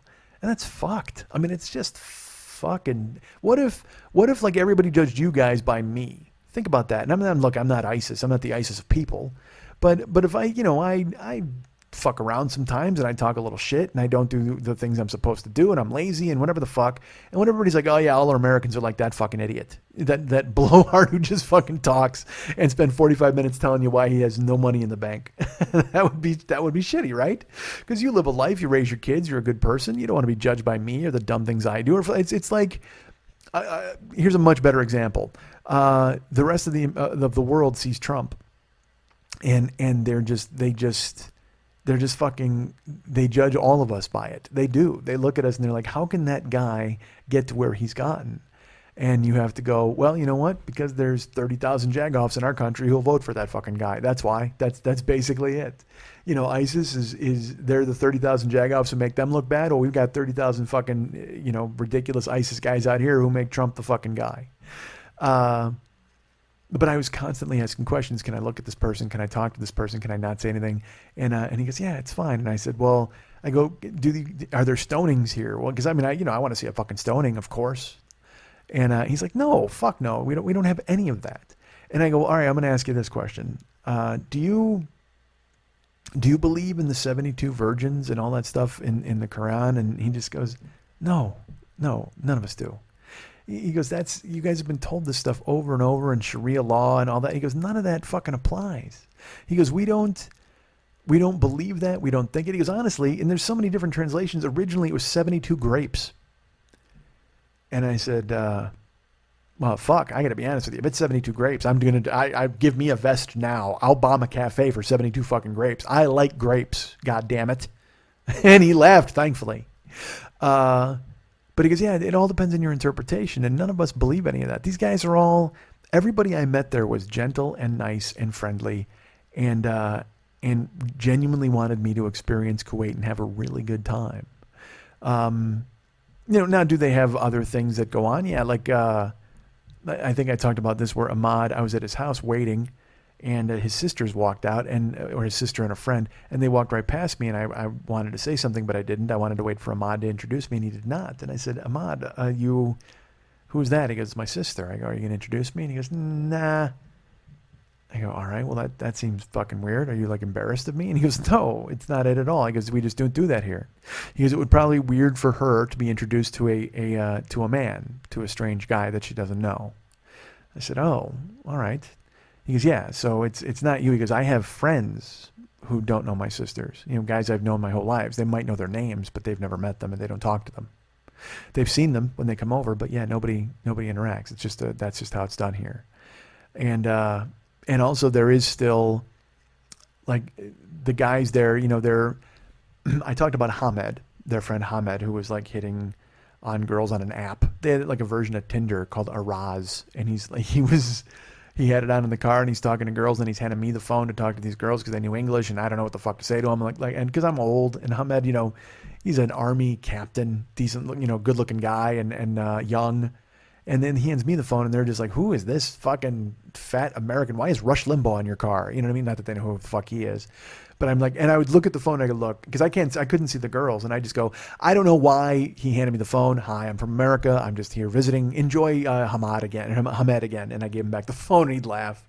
But so there was, for a guy like Hamed, he was hitting on girls and staring at girls at stoplights and things like that. Well, the other guys, like I talked, and I found out, they live at home, and that's their tradition. They live in the house with their families, and their family will meet a girl, and then they'll meet the girl's family, and then they'll introduce the girl and then their son or whomever, and then you start courting. So, and that's tradition there too. Like, no, it's not arranged. Because then I said to him, I go, what if you don't like the girl that your family meets? He goes, well, then I'll just say I don't like her. I go, what if she doesn't like you, but you like her? He goes, well, then she'll say she doesn't like me. And then it doesn't work. And then you look for another one. And then our family looks for somebody else. So it's not like anybody is forced to marry or be with anybody. I can't say nobody. Ahmad and his friends and the people that he knew, he was saying, no, of course not. It's not like that. But, he said, you go to Saudi Arabia, things might be different. Because I said, well, we've always heard that women in burqas, they have to walk 10 paces behind their husband or whatever. And he goes, nah, dude, fuck that. None of that matters. None of that makes any sense, and that's not the way it is here. He goes, now in Saudi Arabia, it might be like that with certain families. And he goes, it might be like that in fucking Kuwait with certain families. If you make an arrangement with your husband or your wife and that's the way you live your lives, then yeah, she has to walk behind you, and that's how you guys do it. It's not like religion mandates or dictates that they have to fucking do that all the time. And also, I mentioned there's call to prayer in Kuwait, and that's the fucking coolest thing. And I have videos of it where we went to a bazaar. I'll get to that in a second. But I was filming in the bazaar in a courtyard, and you can hear the call to prayer because it echoes throughout the entire fucking country. And what it means is it's time to pray. And they pray 5 times a day. And when I say they, I mean the people who want to pray. Because I said to him, I go, well, aren't you going to pray? And he goes, no. And I go, well, call to prayer. And he goes, yeah, it doesn't matter. He goes, I'll pray in the morning or I'll pray whenever. And I go, oh, well, you don't have to do it? He goes, no. Dude, everything we know is fucking wrong. Everything we know is wrong. Like, you'd think that they have to do all this shit. They don't have to do anything. You know, there's no fucking prayer police out there who are hammering them with fucking rubber hoses if they don't hit their knees. Nobody's fucking caring if you're facing Mecca 5 times a fucking day. Like, if you want to, it's part of your religion, then you can go ahead and do that. But there's no fucking totalitarian system that says, all right, hit your knees and go fucking pray. But, I mean, granted, they let the entire fucking nation know it's time to pray with a guy, doing the fucking call to prayer, which is a little pressure, probably. Hey, hear that guy? I mean, he's fucking belting it out for the entire nation to hear. Maybe you could probably go pray, you fucking ungrateful jagoff. But Ahmed didn't pray, though. I mean, the whole time I was there, at least with me, he never called a prayer, never had its siren song and led him to his knees and go to a mosque. We actually went into a mosque. We went into a couple of mosques, actually. Well, I'll get to that in a second. So we went into Planet Hollywood. I broke something. We fucking ran away. We're driving around taking fucking crazy photos of it. This is the best part. This is how much Ahmad knew me. Okay. Ahmad. Fuck. I always fuck his name up. Because there's a 7 in there. And I told you how to fucking pronounce it. Ahmed. So we were driving and there was a fucking rowboat in the middle of a garbage scow. Like it was just this garbage filled field and there was a rowboat sitting amidst this rubble and garbage. And I saw it and I was about to go, oh my God, please pull over. And he was pulling over before I even said anything because he knows me and he knows what an idiot I am. And he knew when I saw a boat, I was going to want to take a goddamn picture in it. So he pulled over and I sat in the fucking boat and took a photo. He took the photos and I was like, George Washington leaning out and looking at the fucking Delaware, but it was a Delaware of garbage. I was dry sailing a sea of garbage. And the best part, there was some dude there and he's behind us and he's just collecting cans and plastic wrap to stay alive. I don't know what the fuck he was doing, but I do know this. By the time we were done fucking taking photos, he was laughing his ass off. He's just got his hands on his knees laughing like, look at this fucking dopey American climbing into an empty rowboat and his fucking Kuwaiti friend taking photos. Why? Because again, there's magnificent architecture a mile away. You can see it towering over, but I already had photos of it. It's like, fuck that. I want a picture of me in a fucking boat. Let's do it. So it went on like that where we just took a bunch of photos. I was in the street signs, fucking restaurants, weird chicken signs, all sorts of stuff. And I asked him, hey man, because I told you I'd been looking for wreckage of stuff. And I said, is there anything left over from the Gulf War? And it was so weird. And he goes, well, there's a place called Dasman Palace. So he took me over there and it's weird. It's right in the center of the city. And I guess that's where the emir used to live. And when Iraq invaded Kuwait, that's where they went. And they went to Dasman Palace and they attacked it. The emir had already been spirited away with his advisors. But they attacked and the emir's brother fought them off. I mean, and the fucking palace is still there in the center of town. You can't get to it. It's a big fucking wall around it. But you can see the compound. It's in disrepair. And on that street, there's other buildings in the palace compound. And I guess it was the royal compound. I got no fucking idea. But I loved the architecture. And there was like a stone lattice fence. So I started to take some pictures of that, and I liked the fact that I took a photo, and these photos have been posted. There's a building, and you can see like an Arabic street sign in the foreground. And then I started to take a picture through the fence, and I saw like a little, inside it was this abandoned compound, but there looked like there was a little painting or something. So I kind of leaned in as far as I could, and I saw there was a picture of a sheik on the wall. Just this, again, like I said, there's sheiks all over the fucking place. They're all smiling, but this is a different one than I'd seen. So I took photos of it. I enlarged it. When I went back, I Googled the dude, and it turned out he was an education minister for the country, and he was the guy who established the first school for girls in Kuwait, and he was honored on this palace that, honestly, I would not have seen if I hadn't leaned forward and taken the picture. It felt cool. I mean, our friend Frances is a photographer and she has a great eye for stuff. She has a knack for, she'll take photos of, there'll be like shoes at a bus stop, but it'll tell a story because the way she takes the photo, you're like, fuck, that's interesting. Well, that's what I tried to do. I mean, I saw things that looked interesting to me. I didn't just want to take pictures of fucking, toilets or whatever the fuck. Although I took pictures of public water fountains because they were kind of amazing. They're all over the place because everybody would die if they didn't fucking have them.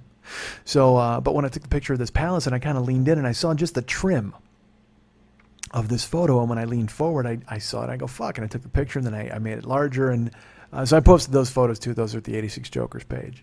So the plan that day was, like I said, we were just going to go out and take a bunch of photos, and he was going to take me back to the hotel, and then he was going to pick me up later for dinner or to hang out with he and his friend Yasser. I had said that I wanted to see a soccer game, and he checked in the Kuwaiti national team. It turned out they were off.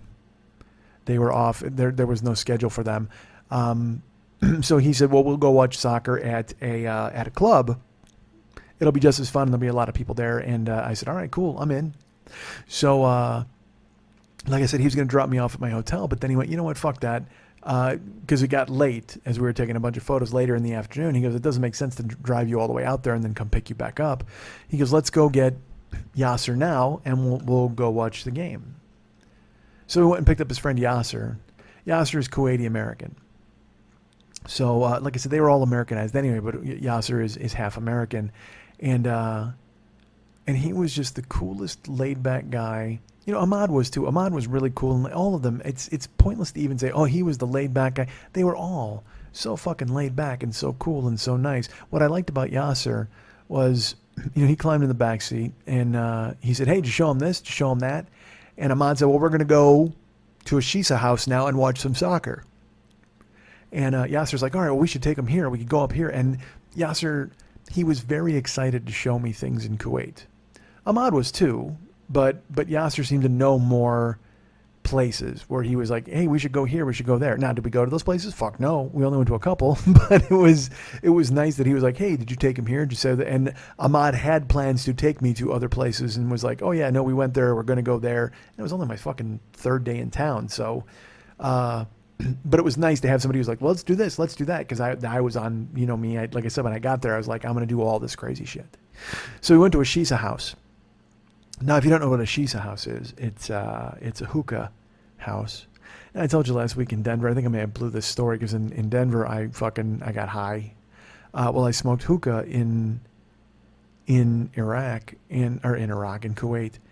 And it was cool, but it was also terrible because we were outside and it's really hot and there's people out there with their feet up on the couch and their bare feet and they're smoking. And I didn't know if you're supposed to put your mouth on the fucking pipe. And they're like, what flavor do you want? We have, you know, minty. And I said, well, you got fruity. And they said, here's green apple. And then I smoked it and it tasted like licorice anyway. And I realize now, I'm going to tell you this. I'm probably repeating a lot of stuff from the last couple of weeks because I don't. Yeah. And I hope you're bearing with me on this. I really hope you are. Because I'm kind of all over the joint, and I realize that. And it's, I don't like working like this. I know I bitched about it earlier in the fucking show, and I shouldn't complain to you, and you're listening, and it's whatever the fuck. Who cares? Stay with me, please. So we wound up watching soccer, and we smoked hookah, and I got all fucking lightheaded because I wanted photo ops. So I just kept sucking my lungs full of smoke and then blowing it out so I can get a cool photo of me blowing smoke like a weird dragon. Not realizing that I gave myself cancer in an instant, I'm sure. But then there were other guys who just kept smoking. I think I told this story, and so I'm going to shut the fuck up now. But then we left, and there was a guy outside who looked like a druid. I don't know if I told you this story. And I said, oh my, because he was wearing, everybody else wears white. This guy was wearing like this weird gray tishtasa. And then he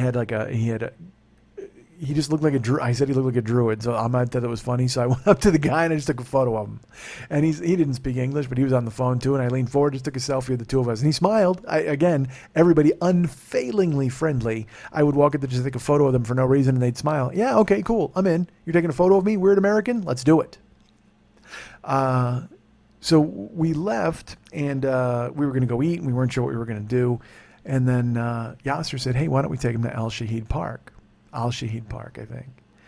And Ahmed was like, well, I've never been there. And he goes, oh, it's easy. We'll just go here. You park here, you turn here.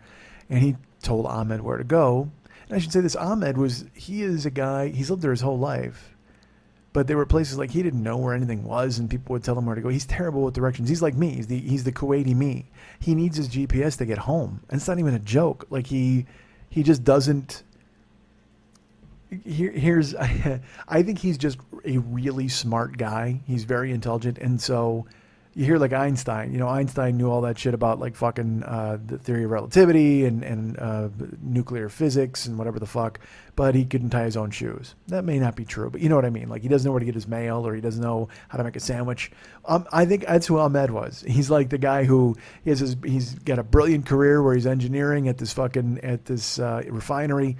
And but then when it comes to anything, he doesn't know where to get a fucking Coke. Like and he does know where to get a Coke. I don't want to shit on the guy. I'm just teasing. But It's not worth it to him to remember anything, and you got a phone that tells you where the fuck to go, so why not rely on that? So he didn't listen to the phone, he listened to Yasser at this point. So Yasser took us to Al Shahid Park. We got out, and it was really great because Kuwait is a fucking desert, and that's not even an exaggeration. It is truly a fucking desert. So, like I said, there's a dry rowboat on a sea of garbage. There's skyscrapers and cement and sand and dust, and it is very dry, and it is very modern, and it is very devoid of any nature or beauty, natural beauty or life. Vegetation, I guess, until you get to Al Shahid Park, which is directly in the center of town. And they have grass in Kuwait, I should tell you this, but it's fake. I don't know why they do it, but it's not even AstroTurf. It's this weird spongy, it's not field turf, but you'll go to places, they'll be like, hey, this is the grass we have. And you'll look, and it's this weird, tough, green, resistant, it looks like vegetation or plant life, but I think it's phony. But they put it in a lot of places just for color, just to make it look like there's some sort of change in the landscape. But Al Shahid Park had actual grass and actual trees and a lot of sculptures and little shops. So we're walking through, and it was so great. Me, Ahmed, and Yasser were walking through, and look, I'm not a guy who's like, oh, cool, a park. You know that. I'm burrowed into my house, but I'm learning. You know, and when I was there, I wanted to experience everything. So a park, at first, I won't lie, I was like, nah, fucking park, who the fuck cares? But then when we went into it, it was really great because it was an oasis in the truest sense of the word. In the middle of the desert, it was green, and it was vegetation, and it was life. And we walked through, and there was a sculpture of like 1,000 doves escaping, and there was a giant sculpture that looked like a skateboard fucking ramp, but it was a tribute to the resolve of the Kuwaiti people. And as we're walking, I walked on the grass, which I should not have done. I was so careful to not bother people, and I walked on the grass, and a guy came over, and he spoke Arabic to Ahmad, and Ahmad spoke back, and then the guy spoke English, and basically he was telling me to stay off the grass. So I offended a sheik because he had a sheik hat on. He had a whole fucking the gear on, the white suit and the fucking hat. The one that Mex, he had a white one like Mex is wearing in the photo, my cover photo. And he was, I don't know if he worked there or he didn't, but he wanted to make sure that the ugly American stayed off the grass, and I felt fucking terrible. And so I apologized to him, and I apologized to anybody who walked by. And Ahmad's like, dude, don't worry about it. And there was a clear divide between old and young. Because Ahmad's 26, he's like, fucking, who cares? And it's it's the weirdest thing. I don't know if they're all like that, but Ahmad and all of his friends were like, whatever. Who cares? And he told me, he said, in Kuwait, he goes, that's who we are. And he goes, it doesn't bother anybody.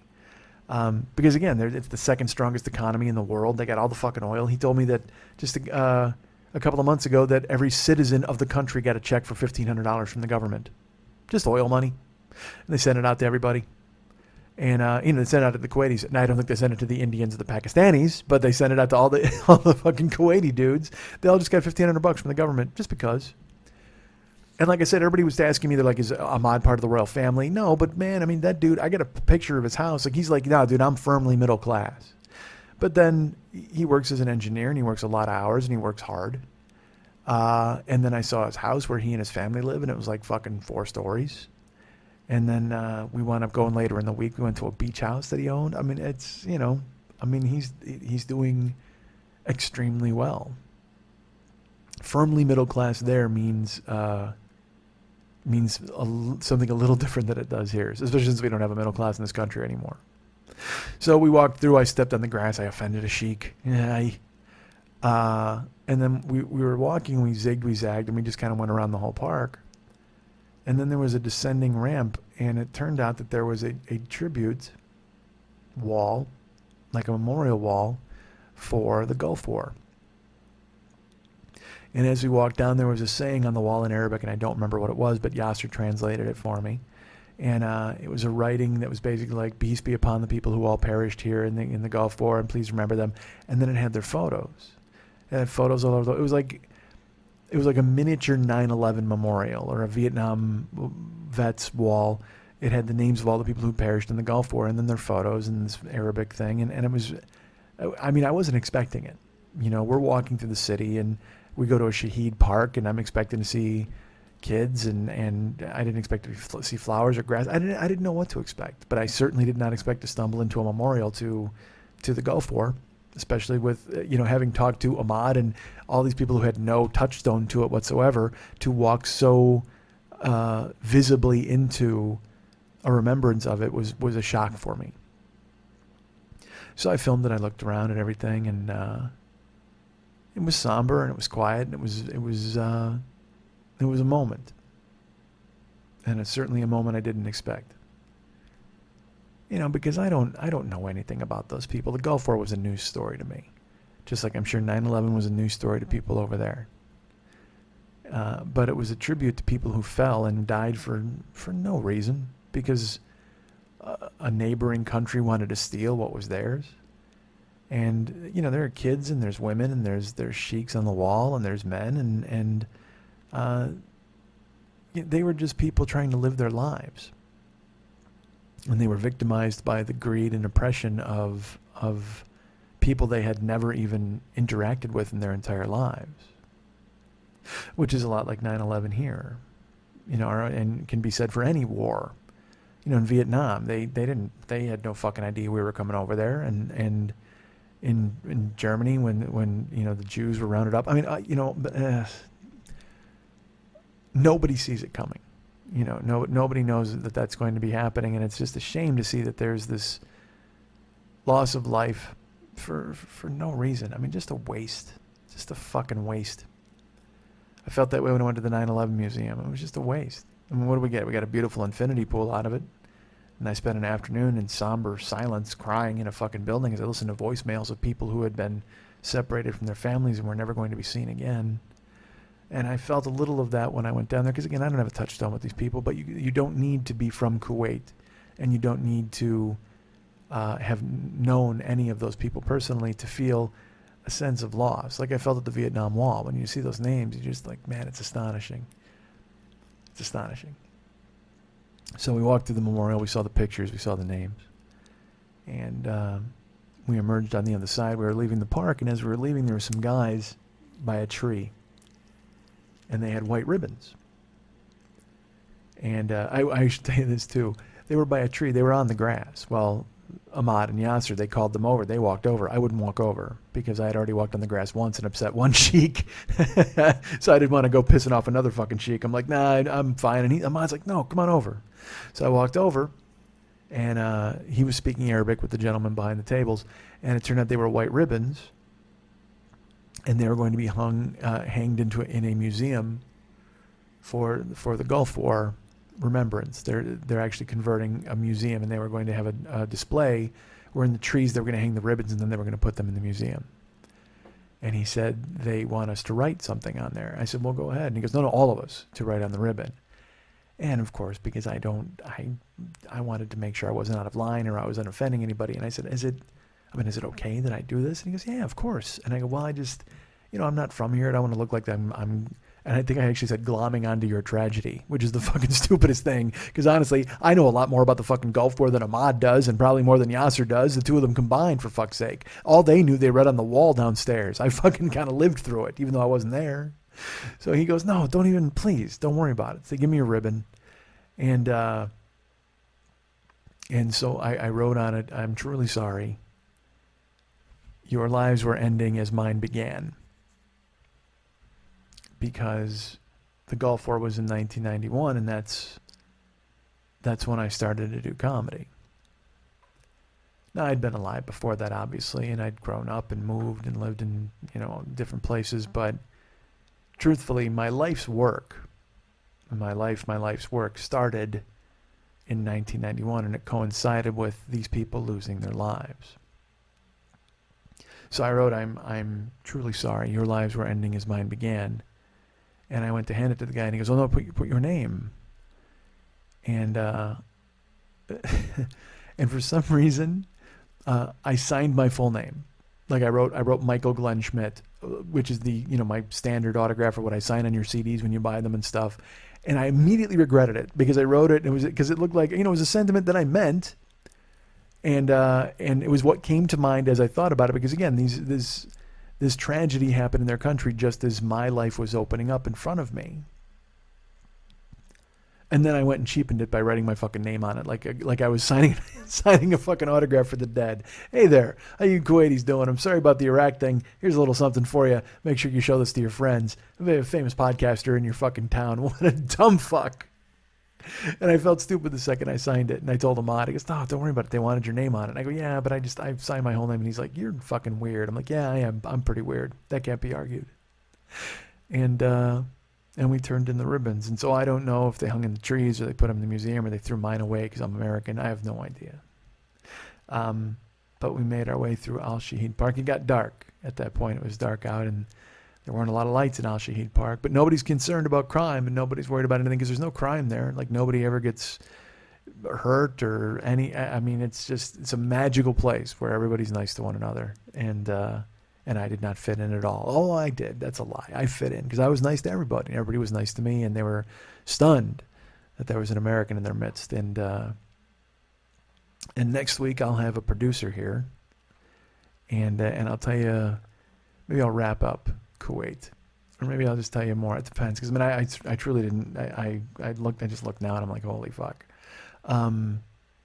But that was the conclusion of the third day. And like I was there 10 days and I'm not going to tell you every day, one day, every fucking show. What if I did that? I extended this out the whole fucking time. I'm not going to do that. But it was pretty amazing to go to Al-Shahid Park. It was great to meet Yasser. And when we left the park, we went and grabbed food and we went to get kebabs. And I just dudes, the food there was so goddamn good everywhere we went. They have this bread called saj, so you can get all your food in pita bread, or you can have it wrapped in saj, which is this big fucking flat bread that they just roll it up like a fake burrito. Dude, so goddamn good. We went to an Iranian kebab house that's recognized as the best kebab house in the nation, I suppose, and so we drove up and a guy ran up and ordered. We took our order and Yasser, he was cracking me up. He's like, "Yeah, just get a bunch of kebabs and get kebab sandwiches and get these." And Ahmad is like, "Why? Who's going to eat all this?" He goes, "I don't care. Just bring it. We'll get it to my house." So they ordered like 6 kebab sandwiches and then 6 wraps. I mean, there's only 3 of us. And then they ordered this stuff called Lebin, or I think it was called Lebin, and it's a yogurt drink. So they tell me it's a yogurt drink. They go, "Oh yeah, I totally got to try it." So they hand it to me. I drink it. Holy fuck, dudes! Are you kidding me?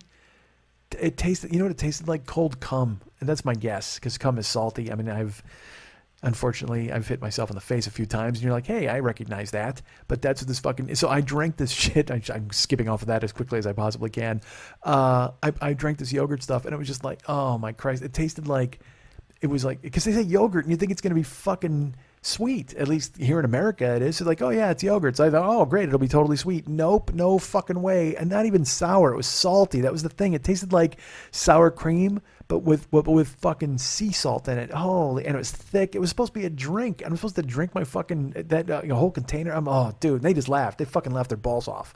And I'm like, now I think you just fucking got me in this country just so you could make me drink this shit and laugh in my face because it was nasty as hell. I hated it. Lebin. Fuck. I don't know. Nastiness. But then we drove to Yasser's house. And again, Yasser has one of those houses where, like I said, everything's huge over there. So from the outside, it didn't look like much. There's a fence. But then you get into his courtyard. His courtyard's gigantic. His house is huge. We walk in. You could get an echo if you yelled in it. He had a housekeeper. She comes in and she put dates on the table. So she fed us dates. I met Yasser's brother. He popped in. And they sat down and we just talked around the kitchen table. And I was pretty gassed, I won't lie. I mean, for some reason, I started to get hit with real sleepiness, and especially when you sit down and you relax. We had to take our shoes off, and that didn't help. But we sat around the table and we ate kebabs, and we talked about America, and we talked about the gig economy and about how Uber was changing things. And they were fascinated by Uber and Airbnb, and they love Airbnb, and they have them in Kuwait. And but again, his brother, he doesn't know who the fuck I am. And there was nobody in the country who ever went, who the fuck is this guy? In America, we would do that. In America, I've done it. I still do it. Who the fuck is this guy? I don't need to know this guy. Who the fuck is this guy? I don't want to say it's my default position, but it sure fucking rears its ugly head quite a bit. And Mex is the same way. And if we're together, like, who the fuck is this guy? But out there, man, everybody's like, oh, hi. Oh, it's good to see you. Oh, it's nice to meet you. They shake my hand. Where are you from? What do you do? Who are you? Why are you here? How do you enjoy our country? And they were all fascinated to find out what I felt about Kuwait. How do you feel about it here? Do you like it here? Is it interesting? Is it different? Like, what do you think? Like, they genuinely wanted to know how I felt. In America, we take that for granted. You just assume everybody comes here and goes, yeah, fuck yeah, it's America. Yeah, it's fucking great. But over there, they had genuine interest and wanted to know how I felt about their country and how I felt it compared to living over here. And I told them, I said, you're all exceedingly polite and unfailingly gentle and kind. And they'd laugh because they thought that was fucking stupid because they don't think they're that way. Ahmed said to me, he goes, yeah, we're nice guys. He goes, but also, man, Kuwaitis love making fun of everybody. He goes, I'll be honest with you, the Kuwaitis are rude. We think it's funny. We bust balls and we make fun of everybody right to their face. And not in a mean, malicious way, but that's just what they do. He said, yeah, we're mean people. I'm like, you were in America for college. Like, you know what mean people are. And he's like, well, no, you don't understand. We don't care here. And the more he said it, the more I would just shake my head because I knew what he meant, but the level of not caring in America is so much higher than the level of not caring in Kuwait. Like, there, they'll make fun or they'll just kind of dismiss guys out of hand. But here, they'll just antagonize you to your fucking puddle. I mean, they'll just fucking stomp on you until you're not, you stop the fight. This guy's not going anywhere. But there, man, they wanted to talk and they wanted to be friends. All of them wanted to be friends. And I felt almost guilty because what I thought of them, I thought they were sheep waiting to get sheared. I looked at them as marks. I looked at their kindness and their gentleness as a weakness. And I was waiting to see them get exploited. And in reality, they're not going to. They're not, because they're the ones who are right. They're living the life you should live. They're good to their families and good to their friends, and they don't worry. They don't. Here it's this race where you're constantly climbing over one another, and you must do this and you must do that. And I talked earlier. I said I'm almost 50. I live in a 1-bedroom apartment. My car needs a water pump, and you can get infected with that feeling of, man, are things ever going to change? Man, am I ever going to make that step? Am I ever going to make that leap? Over there, they don't care about making the leap.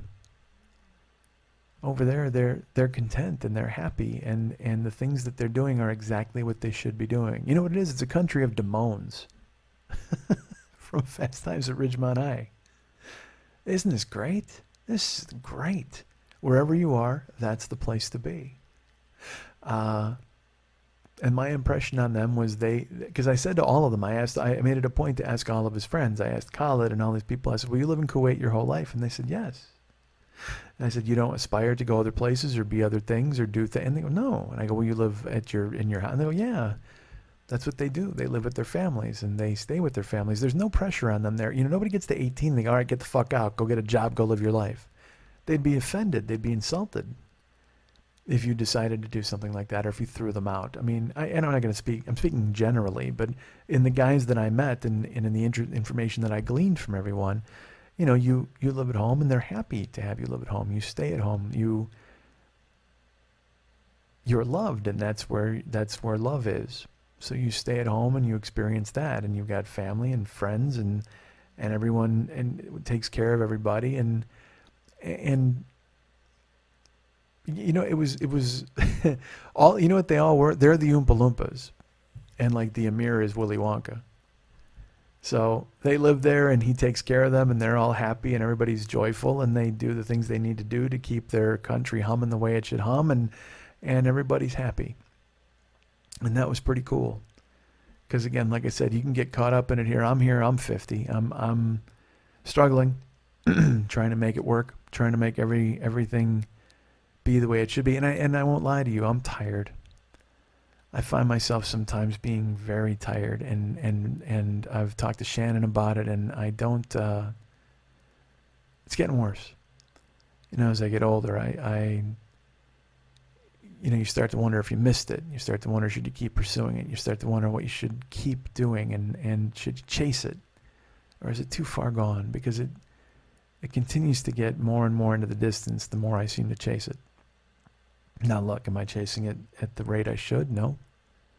Do I chase it as much as I do? Do I devote as much attention to doing the chase every day as I should? I don't. Because I'm tired. And hanging out with those guys energized me in Kuwait in a weird way, because they're half my age.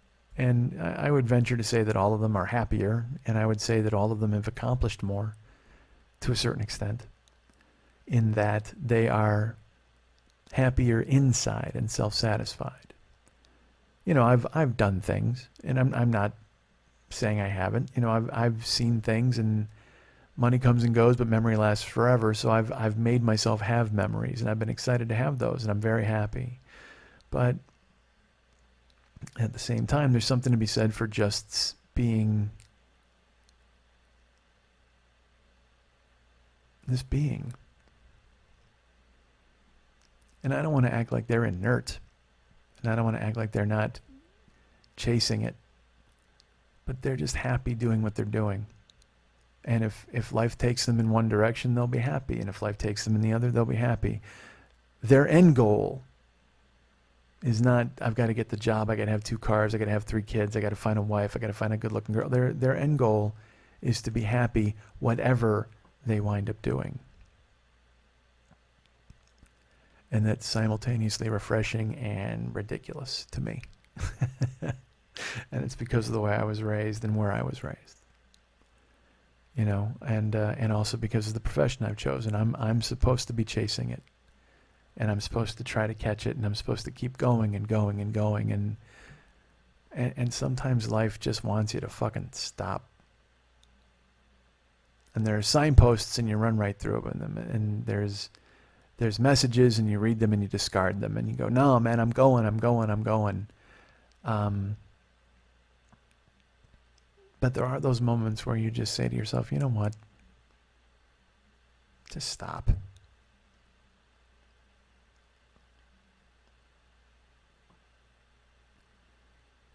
Luckily, they pass.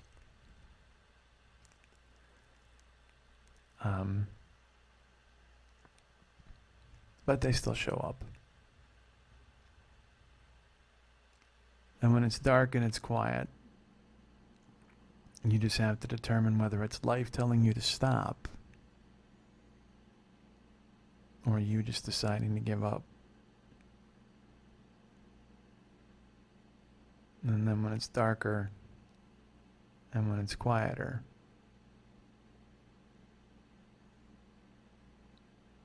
then you just got to wonder if there's actually a difference.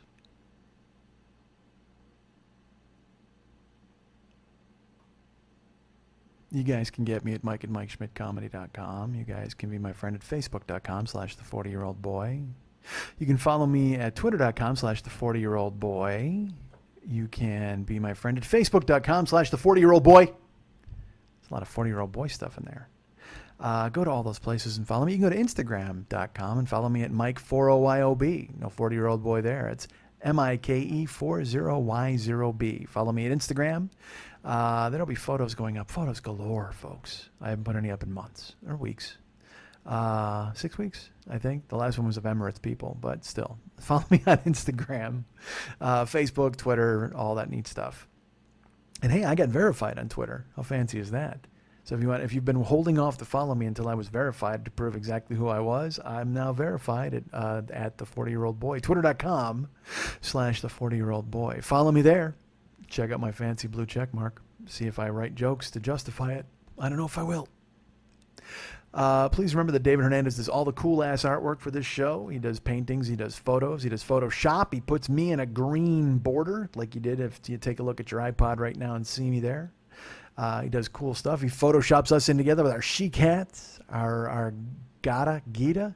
No, Gita's a butter, I think. Or is that ghee? I don't know. But you can go be his friend at facebook.com/DavidMexHernandez. That's pretty cool. And but if you don't want to just do that, if you want to go and buy stuff from him, You want him to Photoshop you with a chic head into a cool-ass photo? Go to artbydmh.com. That's artbydmh.com. artbydmh.com. Be his pal. Write him a note. He'll buy something, or he won't buy anything. You'll buy something. Have him paint you something. Have him sculpt you something.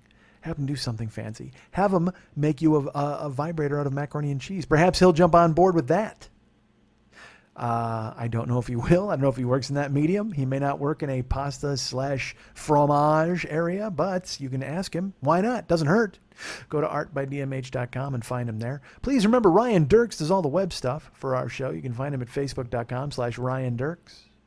And the producer of this show, who is home in bed with a migraine now, unfortunately, but she's here in spirit and here in our hearts. Lily Von Stupp is the producer of this show. You can go to facebook.com/Lily Von Stupp and go, hey, I can't be your friend because you're all full of friends already. You're stuffed to the gills with friends. Maybe that's why she has a migraine. Her head is all full of friends. Fake friends, as Joan Jett would call them. Fake friends. Da-da-da-da-da. I don't think that's how it goes. But that was a song. And it is a song. It's not was. It is. By our friend Joan Jett. But go to facebook.com/Lily Von Stupp and stare longingly at her page.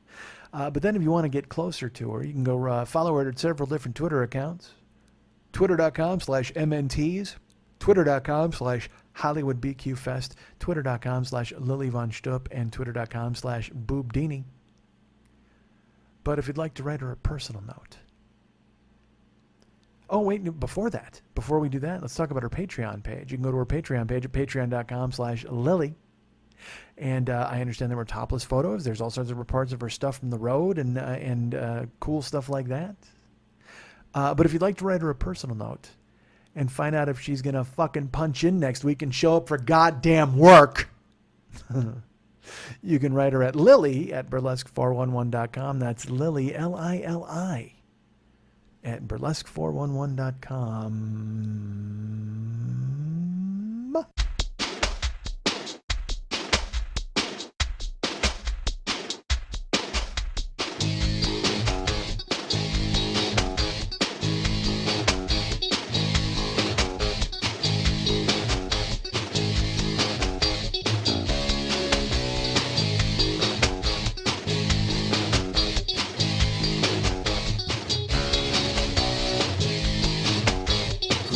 Downtown, shaking her love, TNA talking to me.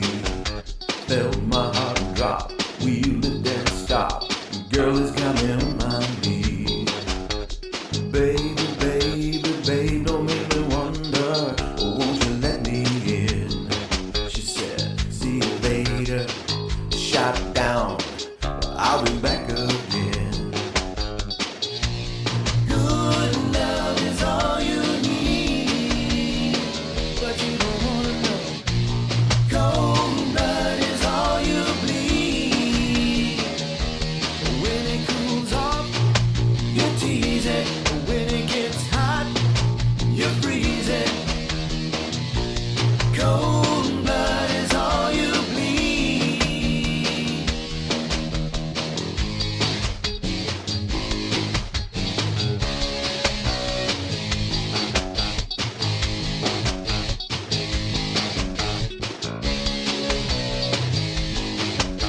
Dress is so tight, moving to the beat. Set my feet on fire. Dream come true, I wanna give it to you. Let the flames get high. Baby, baby, you're driving me crazy. Like a cat in a cage. You make me shiver. Earthquake. Downtown to the blaze.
Want to remind you folks about the Monday Night Teas every Monday night at the 3 Clubs on Vine at Santa Monica. Geller.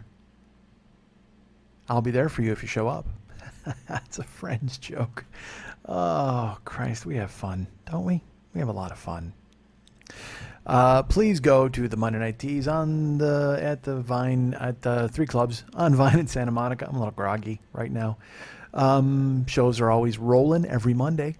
This past week they had a Muppet show that I heard all about and I heard was fantastic. But I was not there. But who knows? I may make appearances in the future. Who knows how that works? I sure don't. But I know if I want tickets, I know where to go. Brownpapertickets.com is the place to go to grab those tickets. I happen to know the producer of this show. She could probably get me in the door. Her name's Lily Von Stupp. She's the producer of this show as well. But I wouldn't disrespect her like that by trying to use and abuse her by getting in the door with her being fancy and letting me in. No, I would buy my own ticket, which explains why I never go.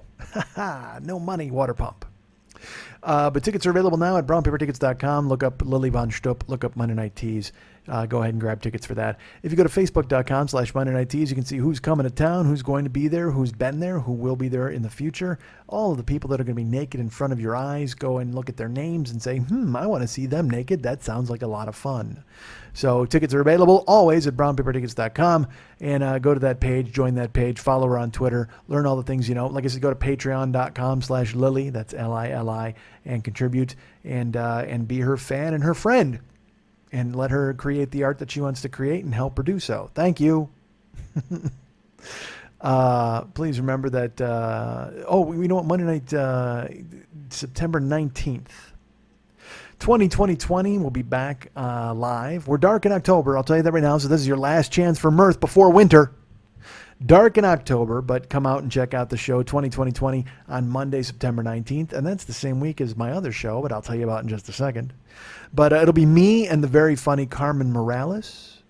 She will be joining me and Lisa Curry, the very funny Lisa Curry and Carmen Morales. The two of them, very funny people, along with me, working it and making it work at the Monday Night Teas, at the 2020 at the 3 Clubs on Vine in Santa Monica. I'm groggy and it's late. But those shows are on sale now. I will tell you this. BrownPaperTickets.com has tickets to 2020, but also GoldStar.com has tickets to 2020, and those are only $5, man. You got 2 weeks to get yourself some $5 tickets to come out to the show and join me and all of the fun, cool people like Erica and Bill and everybody else who's come out to every show, and Eric and their friends. But it start coming out, man. I get good comics, and I'm there and I talk, but the really good comics are the draw. It's $5, man. What do you got to lose? Granted, it's Monday and it's early. But still, come on out and have a good time. We'd appreciate it very much. It'd be nice to see you there. So tickets are available at brownpapertickets.com or Gold Star for 2020 Monday, September 19th. The show's at 7:30. It's early, but still, come out and have a good time. Remember, the show is sponsored by Uber and Lyft and MileIQ. I don't have those codes in front of me because you guys aren't using them. Like, nobody uses them. So this was not the week I'm sure I was going to convince anybody. Or should I just dig them out? Fuck. I guess I should. Because I launched into this and I didn't have it in front of me. And then I was like, you don't need that, but I do. Let's go ahead and pull them out right now. Are they here? They are. MileIQ.com/invite/HFVHB. Christ, I didn't even fucking say it right. That's MileIQ.com/invite/HFVHB. Go ahead and use that to keep track of your mileage for your taxes and stuff. It works out good for me. And if you use it, then I'll have more taxes to keep track of. Because I'll make money, but not really. I'll make a gift card. But still, use it. If you want to be my Lyft dude, go to Lyft.com and use Mike720057. And if you want to be my Uber guy, go to Uber.com and then use DJZW1YTTUE. That's DJZW1YTTUE. Use my referral and become a Uber driver. And it's weird. It's like right now, if you do 75 rides in LA, I get like $5,000 or some nonsense. It's ridiculous. They're trying to get people on the road. And the funny thing is, like I said, I haven't driven in 5 weeks. So they totally keep sending me things like, oh, dude, you're totally going to get deactivated if you don't get back on the road. What's your problem? They try to scare you. I learned about this when I was at Load a million years ago. It's called fear of loss of gain, where they're like, well, I guess you don't want to make money, huh? Esquire does that, because there's a political writer named Charles Pierce. I read all of his stuff at Esquire, and it'll come up with a pop-up ad, and it'll say the 75 books every man should own. And if you want it, you got to sign up your email. But underneath it, it'll say, no, man, I don't read. That's what you got to click to get out of it. Or it'll have like the 50 movies that all men should watch. And then underneath it'll go, no, that's fine. I'll stick with Adam Sandler films. Like you have to shame yourself by clicking that to get the fuck out. I'm like, fuck you, robot. You're not going to shame me. Believe me, I can shame myself. I don't need a fucking robot's help. Use these MileIQ and Lyft and Uber codes and drive around and give me some money and get yourself some money. And that'll be fun, right? Ah, damn it, right. I said it again. MikeSchmidtComedy.com exists. There's a Joe Business page. We got all sorts of stuff for sale. Download sets are available, year 1 through 7. Now, I just tried to send Dylan. I got all my stuff uploaded to Dropbox, but I don't know if it's being sent. It's a fucking mess, guys. It really is. It's terrible. I should not have signed up with Dropbox. I should have just gone back to Hightail and I'd already given them $200 fucking dollars or whatever it was, and I should have just gone ahead and put everything up and whatever, weirdo. But the point is, I just sent Dylan his links. I got to send Steven his links in New York. So there's year 1 through 7 available. There's T-shirts available. The Year Dirt shirt is available as always. There's a couple of mystery shirts left. There's the live stuff. Schmitty Comes Alive, Schmidt Alive 2, and Stop Making Schmidt, along with the Big Angry CD. If you buy that physically, I will sign it and send it to you. There's a Word Pimp Schmitty and the Misanthropic Gangster. That's out there. Heroes, which is a great album by David Hernandez. Those are available, too, with a donation to the show. They're available free.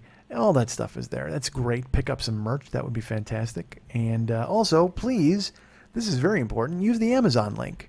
I cannot tell you how successful it's been. It's doing very well, and I appreciate it very much. You guys are doing the best you can to keep me in the loop and keep me afloat, especially now with water pumps and all that stuff in the ether. I will tell you this. Remember I said I had some money. I haven't worked for 5 weeks or whatever. Well, the Amazon money that I collected in September is going to pay for my water pump, I think.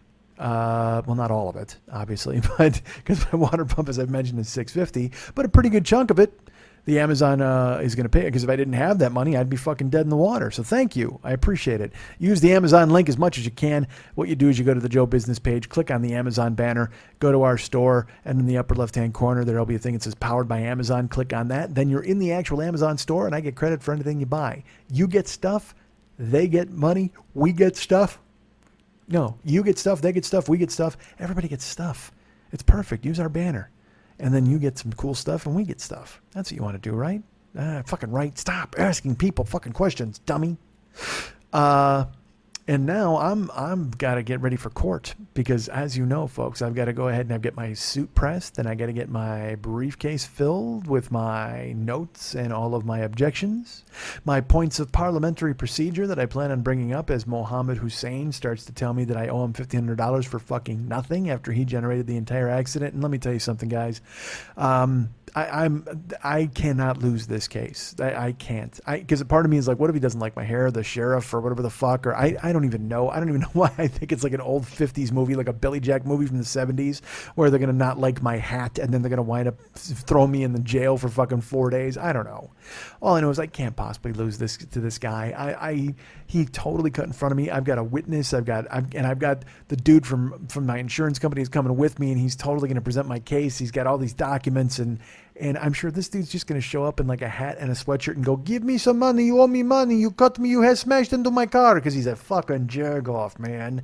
So part of me wants to, I don't even want to go, but part of me wants to make sure that I win, if only so then I can fucking extract some sort of payment from him. Like, what if they do that? What if they're like, not only, sir, have you wasted our time, they smash the gavel, but you need to pay him $400 for his time because I had to get up so early in the morning? What a fantasy. How great would that be? And then he sends me a nickel a day for fucking 9 years, and that's okay.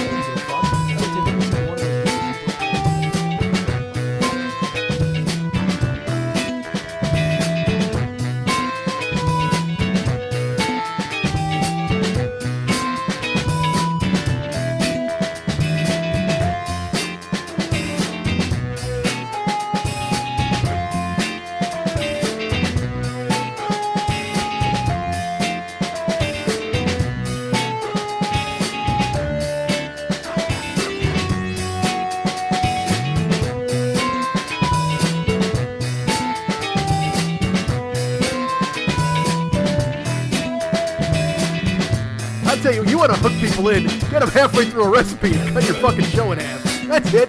Do an hour about stew and then bail, get on a plane, and then come back and revisit it 2 days later, because that's the most important stew in the universe. Was there noodles or rice involved? Stay tuned!